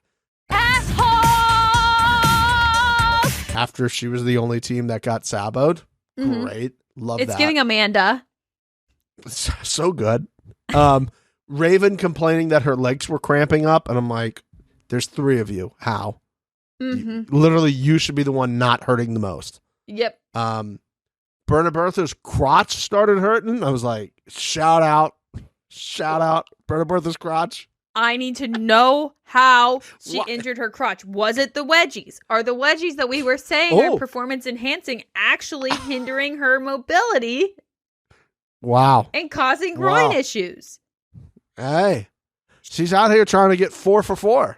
She's hindering her performance to get ass of the week. Allegedly. And finally, my last note was the team with more people won. Shocking. It doesn't make any sense to me that they weren't sabotaged, especially because they were like, I don't think Asaf is as much of an outsider as Raven is, and Zaza, it's seeming like, is becoming more of a target to the pretty much everybody else on the show alliance. So I'm thinking that they would kind of want to get them out, but again, I think it's because they thought it was a guy's elimination and they didn't have to worry about it.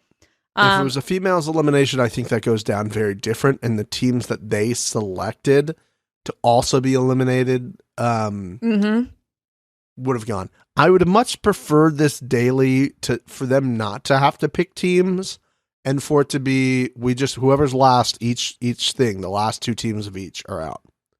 That's what I would have preferred. Yeah, but I agree. Picking nits at that point. Yeah. I loved the backflips as a celebration. That was fucking hilarious and wildly uncalled for. Amazing. Leads me to my calm down moment of the week. And the calm down moment of the week, the award goes to Kyland for Kyland just throwing a fit in his interview, like, oh, he's celebrating like he's never done it before. This is his first daily win, Kyland. So how about you calm the fuck down a little bit? And then they have a little bickering on the stage. Yeah, the salt. A little back and forth for the second time. Mm-hmm. Love it. Love it so much. Want all of this. Mm-hmm. How did you feel about Kyland saying that, like, he's just throwing it out really quick? Oh, you said you were going to protect her because she's a mom or something. Yeah, that part I didn't really care about. The part that he said after that, where he was like, your wife isn't going to be happy when she finds out you promised a mother. That's some fucked up shit. You don't put shit in my wife's mouth. You don't say a goddamn thing about her other than she's nice and she's pretty and she made beautiful children. Go fuck yourself. I would have gone off way harder than he did. He had every right to go off. Also, Kylan's not involved. This doesn't involve him. Get the fuck out of here. You don't have a voice in this conversation, Kylan. Stop talking. You're not helping yourself, my guy. I thought he was scared to be in front of a big group of people and got shy. Doesn't seem like that's the case anymore. No, it doesn't. It almost seems like you just didn't want to make out with her in front of people because you were nervous that this crush that you've had all of a sudden likes you. Maybe that's more of it. I don't know. All of a sudden now it's not a problem. You're getting lap dances. You're calling out people on stage. You're getting in their faces, like saying like you're like, oh, your wife. Oh, don't say my mother. I didn't say your mother. I said you're like, stop. Calm the fuck down. Kylan, it was always going to be Melissa. It's going to be Melissa until she goes home. You have to learn how to deal with that, my guy. Enjoy it for what it is. Is he going to change his decision now?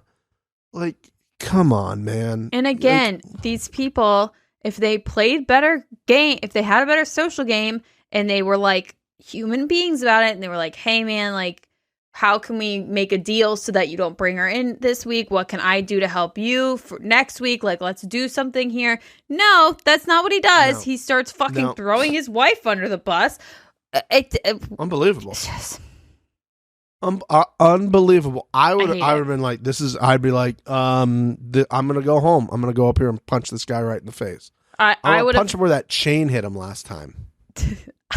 I would have backed him up if he had swung on Kylan because. What a horrible thing. Can you imagine like some of the vets watching this and be like, yo, you like, there's the competition and then there's our people at home.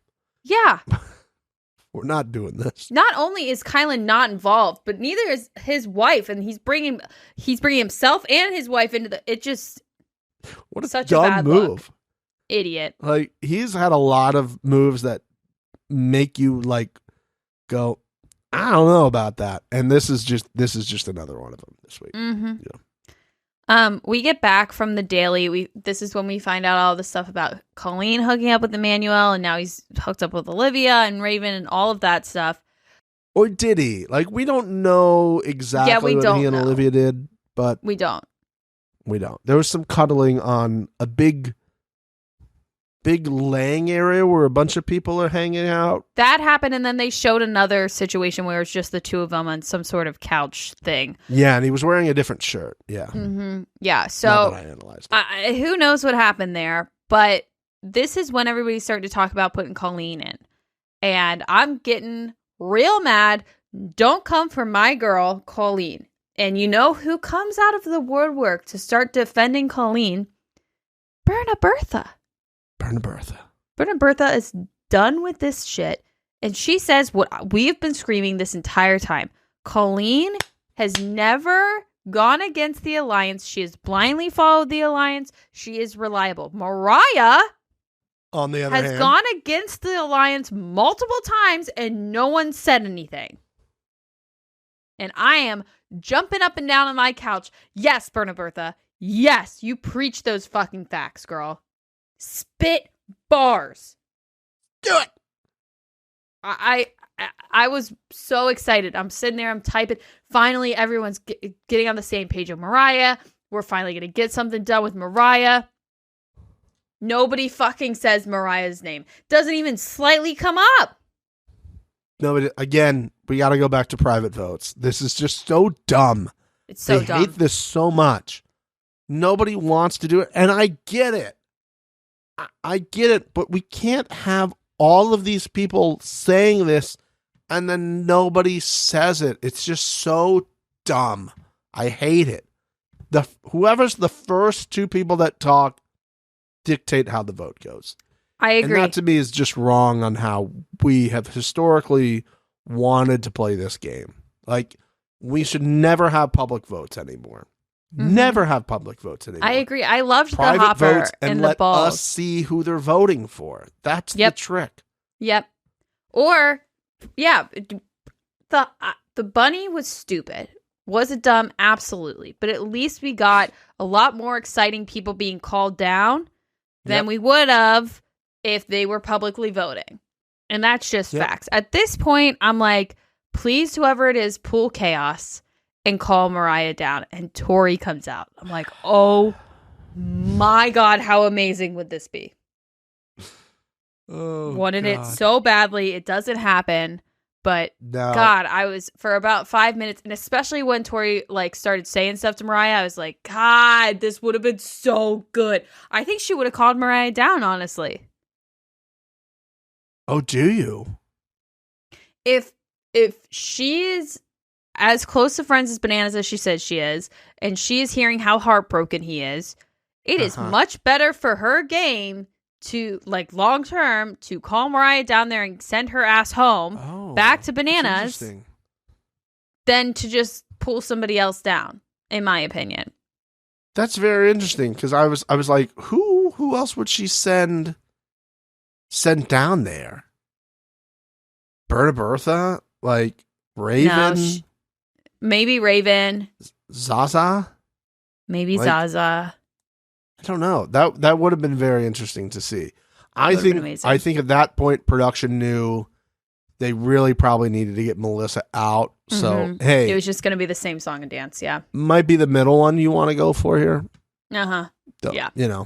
Just if you were to go for one and we were to tell you which one we think is the best one for you to go to, maybe the middle one. Yeah. It might have a little white dot on it, so we're not telling you. If anybody believes these random polls are actually random, I want to live in your fantasy land where you think things are actually random. I think they influence them up to the point where they're not doing it. I do think it's still Tori's choice to pick one that she wants. Totally, but they're we would suggest. Yeah. If you were taking our advice, and you want to, I think that one on the left looks real shiny and nice. Looks real shiny, and that might be the person who doesn't want to do anything diving or water related, and is bad with puzzles. And there's 10 G's on the line, so it'll help you with your book. You know what I mean?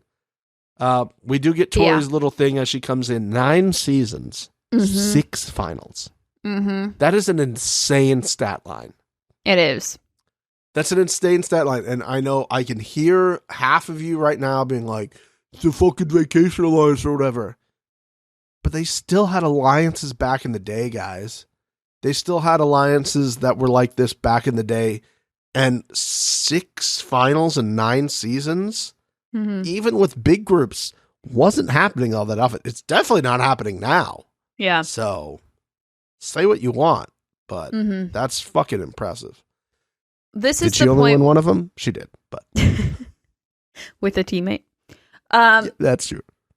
This is the point where she goes to Moriah and says that Bananas is heartbroken, and we get this whole fucking cry fest from Moriah. She says that Tori has put her through an emotional roller coaster at one point by telling her this. I am so close to throwing something at my TV. I'm so mad at this point.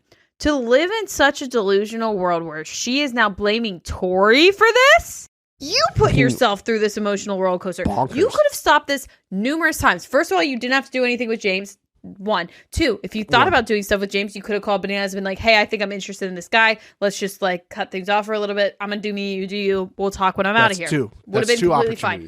3, hooked up with James. Okay, call him. Hey, I hooked up with the guy. Sorry. I'm sorry. Think I'm going to keep doing this. Decides not to do it. Continues to hook up with him for how not long. Tries to save him in front of Devin. I mean, all of this is her fault. And Olivia's like, oh, I thought this was a secret. That was the best. I love Olivia because I think she was like, oh, I thought this was a secret.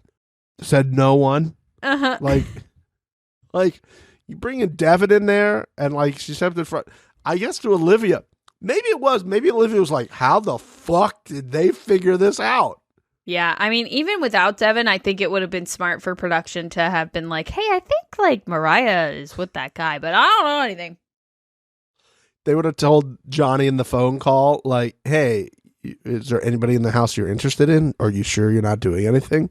And just watch her just fucking, squirm in the chair, and then just let that go as it was. There better be a bananas call next episode. There better be.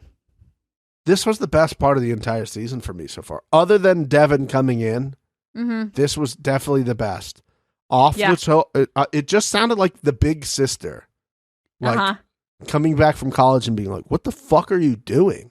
Yeah. Like, I'm being told by other people in high school that you're just walking around thinking your shit don't stink. What the fuck's going on? Like, and we're not as pissed off at her as we are at Emmanuel in the house. Like, this is the other thing. Like, yeah, he's got a girl home. She did too. Yep. He at least had the common decency to like make sure it was nowhere on camera. And she's just like letting the ass cheeks out. Not that we don't like that, but like letting them out everywhere in front, like laying in his bed every night, like holding his hand, going out to the club. Like what? Having that little dance that they did at the club where she's like, are you my number one? Am I not your number one girl? I was like, yeah. Yep. Fucking gross. Yeah. I just so dumb. This whole thing is so dumb. How was this? The fact that you thought you would just go say it was Tori just pissed me off. And then, Tori put me in an emotional roller coaster. Fuck you. I wish Tori fucking grabbed the mic and was like, hey, everybody, fuck Moriah. Yeah. Fuck Moriah hard. She's lying to all you motherfuckers. She's fucking this guy. Bananas is at home crying. You all know Bananas is going to come back here at some point in time. This is his show. So you're all fucked for just allowing her to do this. There you go. Unchecked.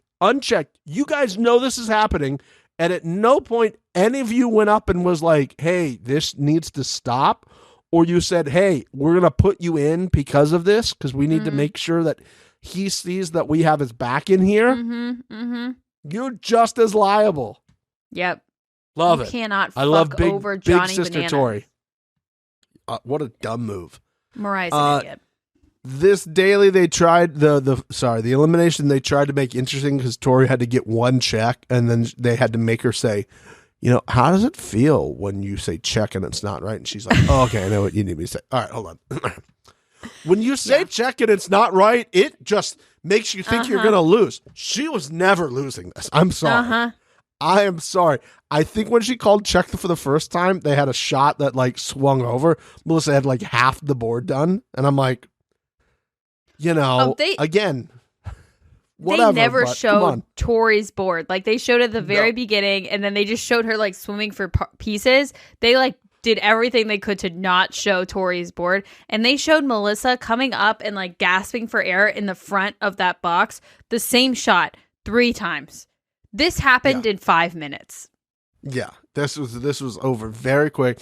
I think they put an extra mic on Kyland because his like encouragement was clearer than any other encouragement I've ever seen. And maybe that's because nobody else was saying anything to like help her. But it sounded like they gave him an ADR opportunity to be like, just breathe. You're fine. Do you need how many more? 3 for variations. Okay. You're doing good. Hey, you got this. You're doing great. One at a time. Keep going. You almost got it. She's falling behind. Just whatever options you need, you got them. 100%. They shout out to the editors for trying their best with this, but it was just like Casey and Big T. It was a blowout. We knew what was going to happen as soon as we saw what the elimination was. Yeah. It is what it is. It was just fine. Exactly. This is the point. We're eliminating people this way instead of the other way. And but we are losing money crazy. It's great. It's hilarious. Production loves this. So why they were able to hire the drone guy. They're saving all the money. They're like, oh, we got how many more eliminations are there? Oh, cool. So we got at least like what, $60,000 that we're gonna be able to play with after this. Fantastic. Yeah, there's what did I say? There's I think I said there's 4 people. There's Brad, CT, Jarrell, Carr, and Laura. There's 5 people. They saved themselves an extra $50K at this point potentially. Yep. It's great. Yeah, it's really funny. I'm curious if this last ring or whatever the fuck it is, if they can get more money through that again, like at the end, if they'll be able to get more money that way, or if they all become like individuals at that point and they all start at the same amount, and if they win a daily, then they get $10,000 for their pot. Yeah, I think I may have suggested that in the past, so that seems about right that they would take that. Yeah, that does track. Fantastic. But that's the end of... Yeah, there's 2 things that's going to happen here at the end of this episode. Either the episode is just going to end, right now, or we're about to hear Melissa. And I don't want to do 2 options of this recording. So either you're looking at the time right now and going, oh, Melissa's here, or there's like 30 seconds left and you're like, oh, it didn't happen. So for whatever reason, I'm going to try to do 2 outros here. Okay. If there's no thing... Thanks, guys. We appreciate you being here. We love you very much. Again, you'll have an episode next week, but then it'll be 2 weeks after that. And for everyone else, maybe Melissa? Maybe is the music playing? I can't hear it. Oh, here we go. She's hot. She's blonde. She's allowed to manifest, and she allegedly hates drama. Melissa is here. Yeah, I really do hate drama. You just we definitely believe you. Yeah. I'm like the only one that hasn't caused any drama or been in any arguments. You know what? You're exactly right. How dare anyone else think anything otherwise? And honestly, that's on them if they think otherwise. No. How dare they think that you started anything? That's absolutely incorrect. And did they even watch the show at that point? That's what I'm asking myself. You know what I mean? I think I'm quite quiet. Yeah, obviously. The first adjective I would use to describe you is quiet, for sure. That might be a fun question. What adjectives would you describe yourself as on this season? So we have quiet. That's one good one. Very reserved. I am not at all confrontational. No. Don't like arguing. Don't like to state my own opinion. And I'm just playing a low game. Low key. Hey, sit in the background. No one knows I'm there. Yeah, we barely saw you. Yeah. I've had no other time. It's just, I wouldn't even think I was there. Yeah, I mean, I hardly saw you in any ITMs, any interviews with that red top that you seem to be wearing for about 8 months, it felt like at this point. You know what I mean? So not that they made you put that on every time you were doing interviews. We're not stating that. No. We're not saying that, right? Yeah. Because that would be crazy. But, that's what it is. Mm-hmm. So let's get to a few things that happened so far. I'd like to ask you, at what point did you realize that it was going to be you and Big T going in every time until you guys were gone? At how early did that come across your head? Oh, this is where we're at now. Probably the first deliberation when Jess originally went down, because straight away it was me or Big T or Jess. And the fact that me and T, they just looked at us as a pair from the get-go. It was not, we weren't 2 separate people according to them. We were the same person, and anything either of us did or said in this season or previous seasons was getting used against us. And straight away, because I'd made a final, people didn't want to run against me, and because T is known to be a little bit of a shit stirrer occasionally, allegedly. Allegedly. Allegedly. Good. We say that all the time. Yeah, so we basically had a target on our back straight away. I personally knew I didn't really have any alliances going in other than T, but poor T did speak to a few people, Michelle, Zara, I think even Jay, and God knows, I can't remember who else, Corey. She spoke to people and made alliances. She was under the impression that people had her back. And I remember saying to her, like, day one, like, listen, nobody is our friend in here. You need to realize that, like, it is what it is. Just fight it as hard as you can and stay as long as you can, but it's going to be a struggle.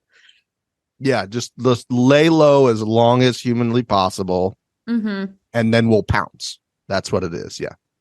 I just struggle to lay low.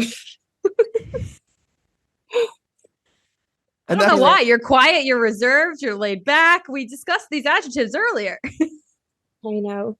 You know what? I really did plan on going in and being really reserved. It's just not in me. Like, as soon as something pisses me off, I'm just like... It's that UK in you for sure. It's that UK dog in you, if you will. You know what Absolutely. I mean? Yeah. Watching this season back, I wanted to ask you, if you could give yourself a grade for this season, what grade would you give yourself and why? A+, because I've carried the whole show. Fucking love it.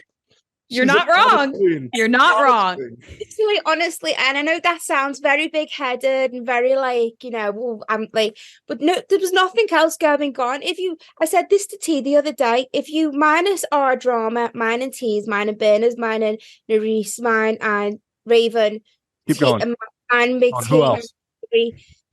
Cut me. I ended up voting Emmanuel in when it's like just all random stuff.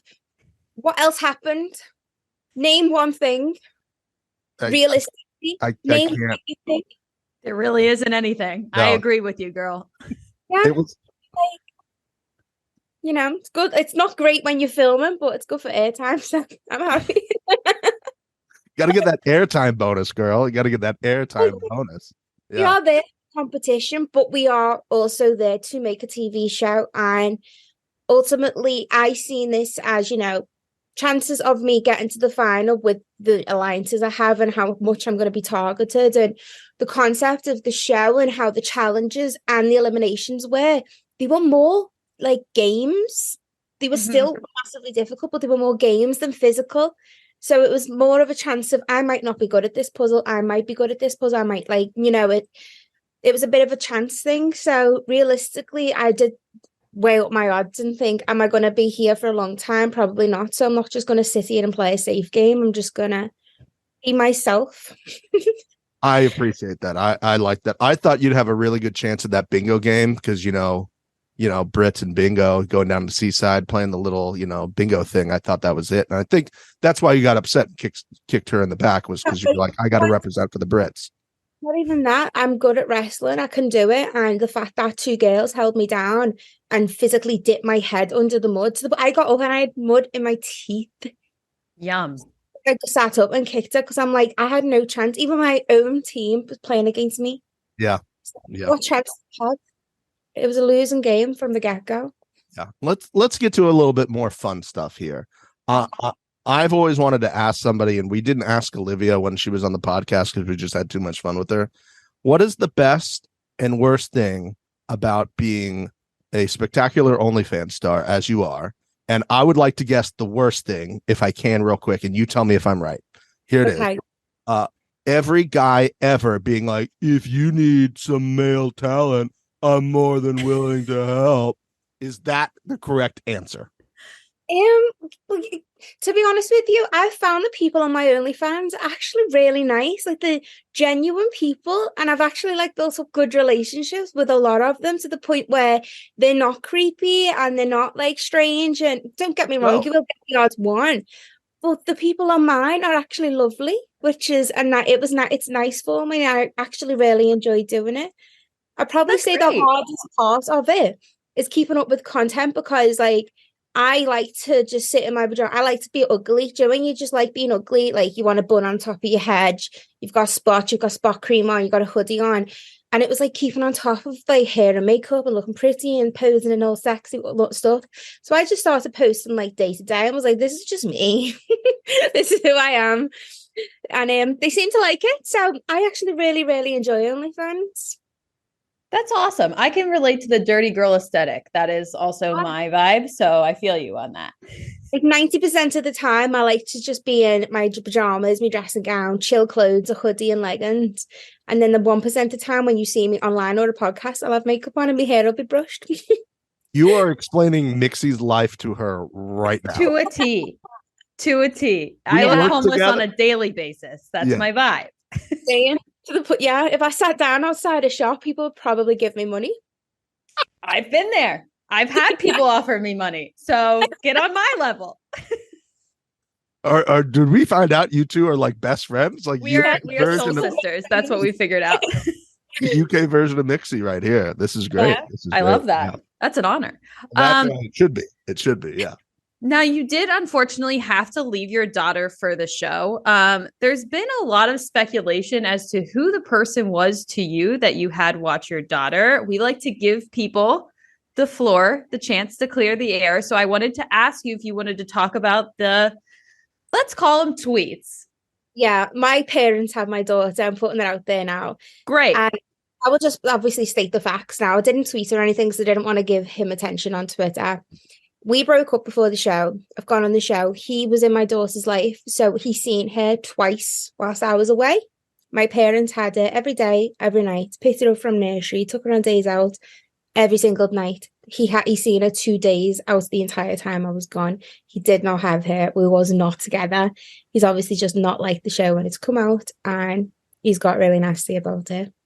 Yeah, I felt like there wasn't any possibility that would be the case. You seem like you have a great head on your shoulders. I can't imagine that you would just let somebody watch your daughter like that. So I felt like it was no ability of that being true from the get-go. Not at all. And he even to me though, because he did take her out for a couple of days, not consecutive days, 2 separate days, not even overnight. He's seeing her and he's like, I had your daughter while you're away and you're doing this. Even if we're not together, you should respect me. And I'm like, but you didn't have her, because I actually I know you get 1 phone call home a week, but I was really, really struggling, and production were nice enough to let me have like literally a 30-second to a minute FaceTime just so I could check in. I'd be crying my eyes out. I FaceTime her. She did not care. I was gone. She was like, I'm fine. I was like, do you want to talk to mommy? She's like, no, I'm playing. Like, she didn't care. And then I'd stop crying. It'd make me feel better. So I was FaceTiming probably every 2 days. And I seen who she was with. So, and I was like, you can't even lie to me. Like, I know for a fact. Plus, like, my parents aren't going to lie to me. Yeah. Yeah. He's a bit of nasty ex. That's all it is. Yeah. Yeah. That happens. You know, I'd be bitter if I lost you too, to be honest with you. I understand that point of view from it. Well, he got a lot of chances and he screwed them up. So that's on him. Speaking of chances, we asked Chauncey this question, and I wanted to ask you, as a parent, speaking of babysitting, who from the Challenge House this season would you allow to babysit, and why would Corey be your number one pick? But Big T actually did babysit for the first time for me. Why was that not filmed? I would love to see this. Rihanna absolutely terrorizes T, and it's hilarious. So last time before we filmed the challenge, T and I went for a weekend away in a log cabin in a jacuzzi. So I said to T, you watch Rihanna for 30 minutes for me. I'll go to the supermarket and buy us food. She's never watched her before. I came back. Vianna had T by the hair in the jacuzzi, dipping her head in, screaming out and laughing, going, ha, ha, ha, ha. And T was like, I'm not going to say that the apple doesn't fall far from the tree, but that sounds like something that's just genetic at this point, you know? Honestly, it's so funny. And so that was the first time she had her. And then I think it must have been about a month ago. I actually went on a date and I went out and T was like, I'll mind the baby for you. So I was like, okay. And she got terrorized that night. She was winding T up. So when they got her in bed, T'd sit down and Vienna would go, T, I need milk. So T would get up and she'd go and get her milk. She'd go, T, I need piss. Piss is crisp, like potato chips, but she says piss because she can't say crisp. She'd get up and get a crisp. T, I need this. T, I need that. But she'd wait until T got in bed and got comfortable and go, T, I need this. And because T felt like she had to do everything, she called me and she's like, God, your child is so demanding. She doesn't let me sit down. And then like T was trying to have a clean around my house for me. And she's like, I know why you get nothing done now. Everything you do, she undoes. If I put clothes in the drawer, she takes them out and puts them on the floor. She's like, I can't handle it. She decided against children. Well, you know what? That's a good thing. That's a good thing for some people, I think. Yeah. All right. This is the last question we got here because we know we're a little bit past our time here. But I feel like you're all knowing. You've told us a lot of things so far on this podcast, things that we didn't know. And I've had this question since I guess last week. I'm trying to think of the time frame of when we watched the episodes versus now. The drink throw, which was an absolute chef kiss of a move as far as I'm concerned. So I'm going to explain the logistics, and then you explain to me if you think I'm crazy or how things go. You throw a drink, she throws a drink, and the next thing she's holding a broken glass somehow randomly. How does a glass just randomly break and somebody's holding it in their hands? Is it something that a glass explodes? Would somebody swing a glass at somebody? Obviously not, because that just seems something crazy to do on a television show. Is there any insight you can provide me on how a glass would all of a sudden break in somebody's hand? All I'm saying is a drink dries, glass scars. And we continue into the deep hole of what happened during this fight. I'm not going to say that that's what happened because that would be crazy because somebody would definitely have to go home if something definitely it wasn't when the glass broke. That was like an accident because she's thrown the drink and security stepped in so quickly that the glass is like broken onto him. So if he's kind of like walked into the glass, like she didn't actually glass me. Okay. Okay. You know, it was just like unfortunate how that happened and it ended up stuck in my arm somehow. But it was also fast that regardless, I'm just glad that neither of us went home at that moment. And I think at that point, I just got so fed up of everyone and everything. And that was just my boiling point. And I've taken it on her, which is probably not the right thing to do looking back now. But the conversation was, a lot more conversation happened than what you see on TV. And like, she was kind of speaking to me like, you know, well, you and T have done this and you and T have done that. And I was like, me and T are two separate people. Stop tarnishing me and her with the same brush. Like, she's her own person and so am I. Mm-hmm. She's quite hard to talk to, Raven. She doesn't really seem to understand much. So nicely put. So nicely put. There was like a good apology there of like, I shouldn't have taken it out on her. And at the end, you're like, she's hard to talk to. I love it. Yeah. But, you know, it is what it is. It happened. And it is. Well, we appreciate you. Thank you so much for making time today. I will continue to tell everybody here in the United States, you do not put water in the microwave to make tea because that's fucking disgusting. You use a kettle like a real person should. I will continue to fight that fight for all my UK friends. Okay. Bye. Thanks so much. Thanks for joining us. Bye.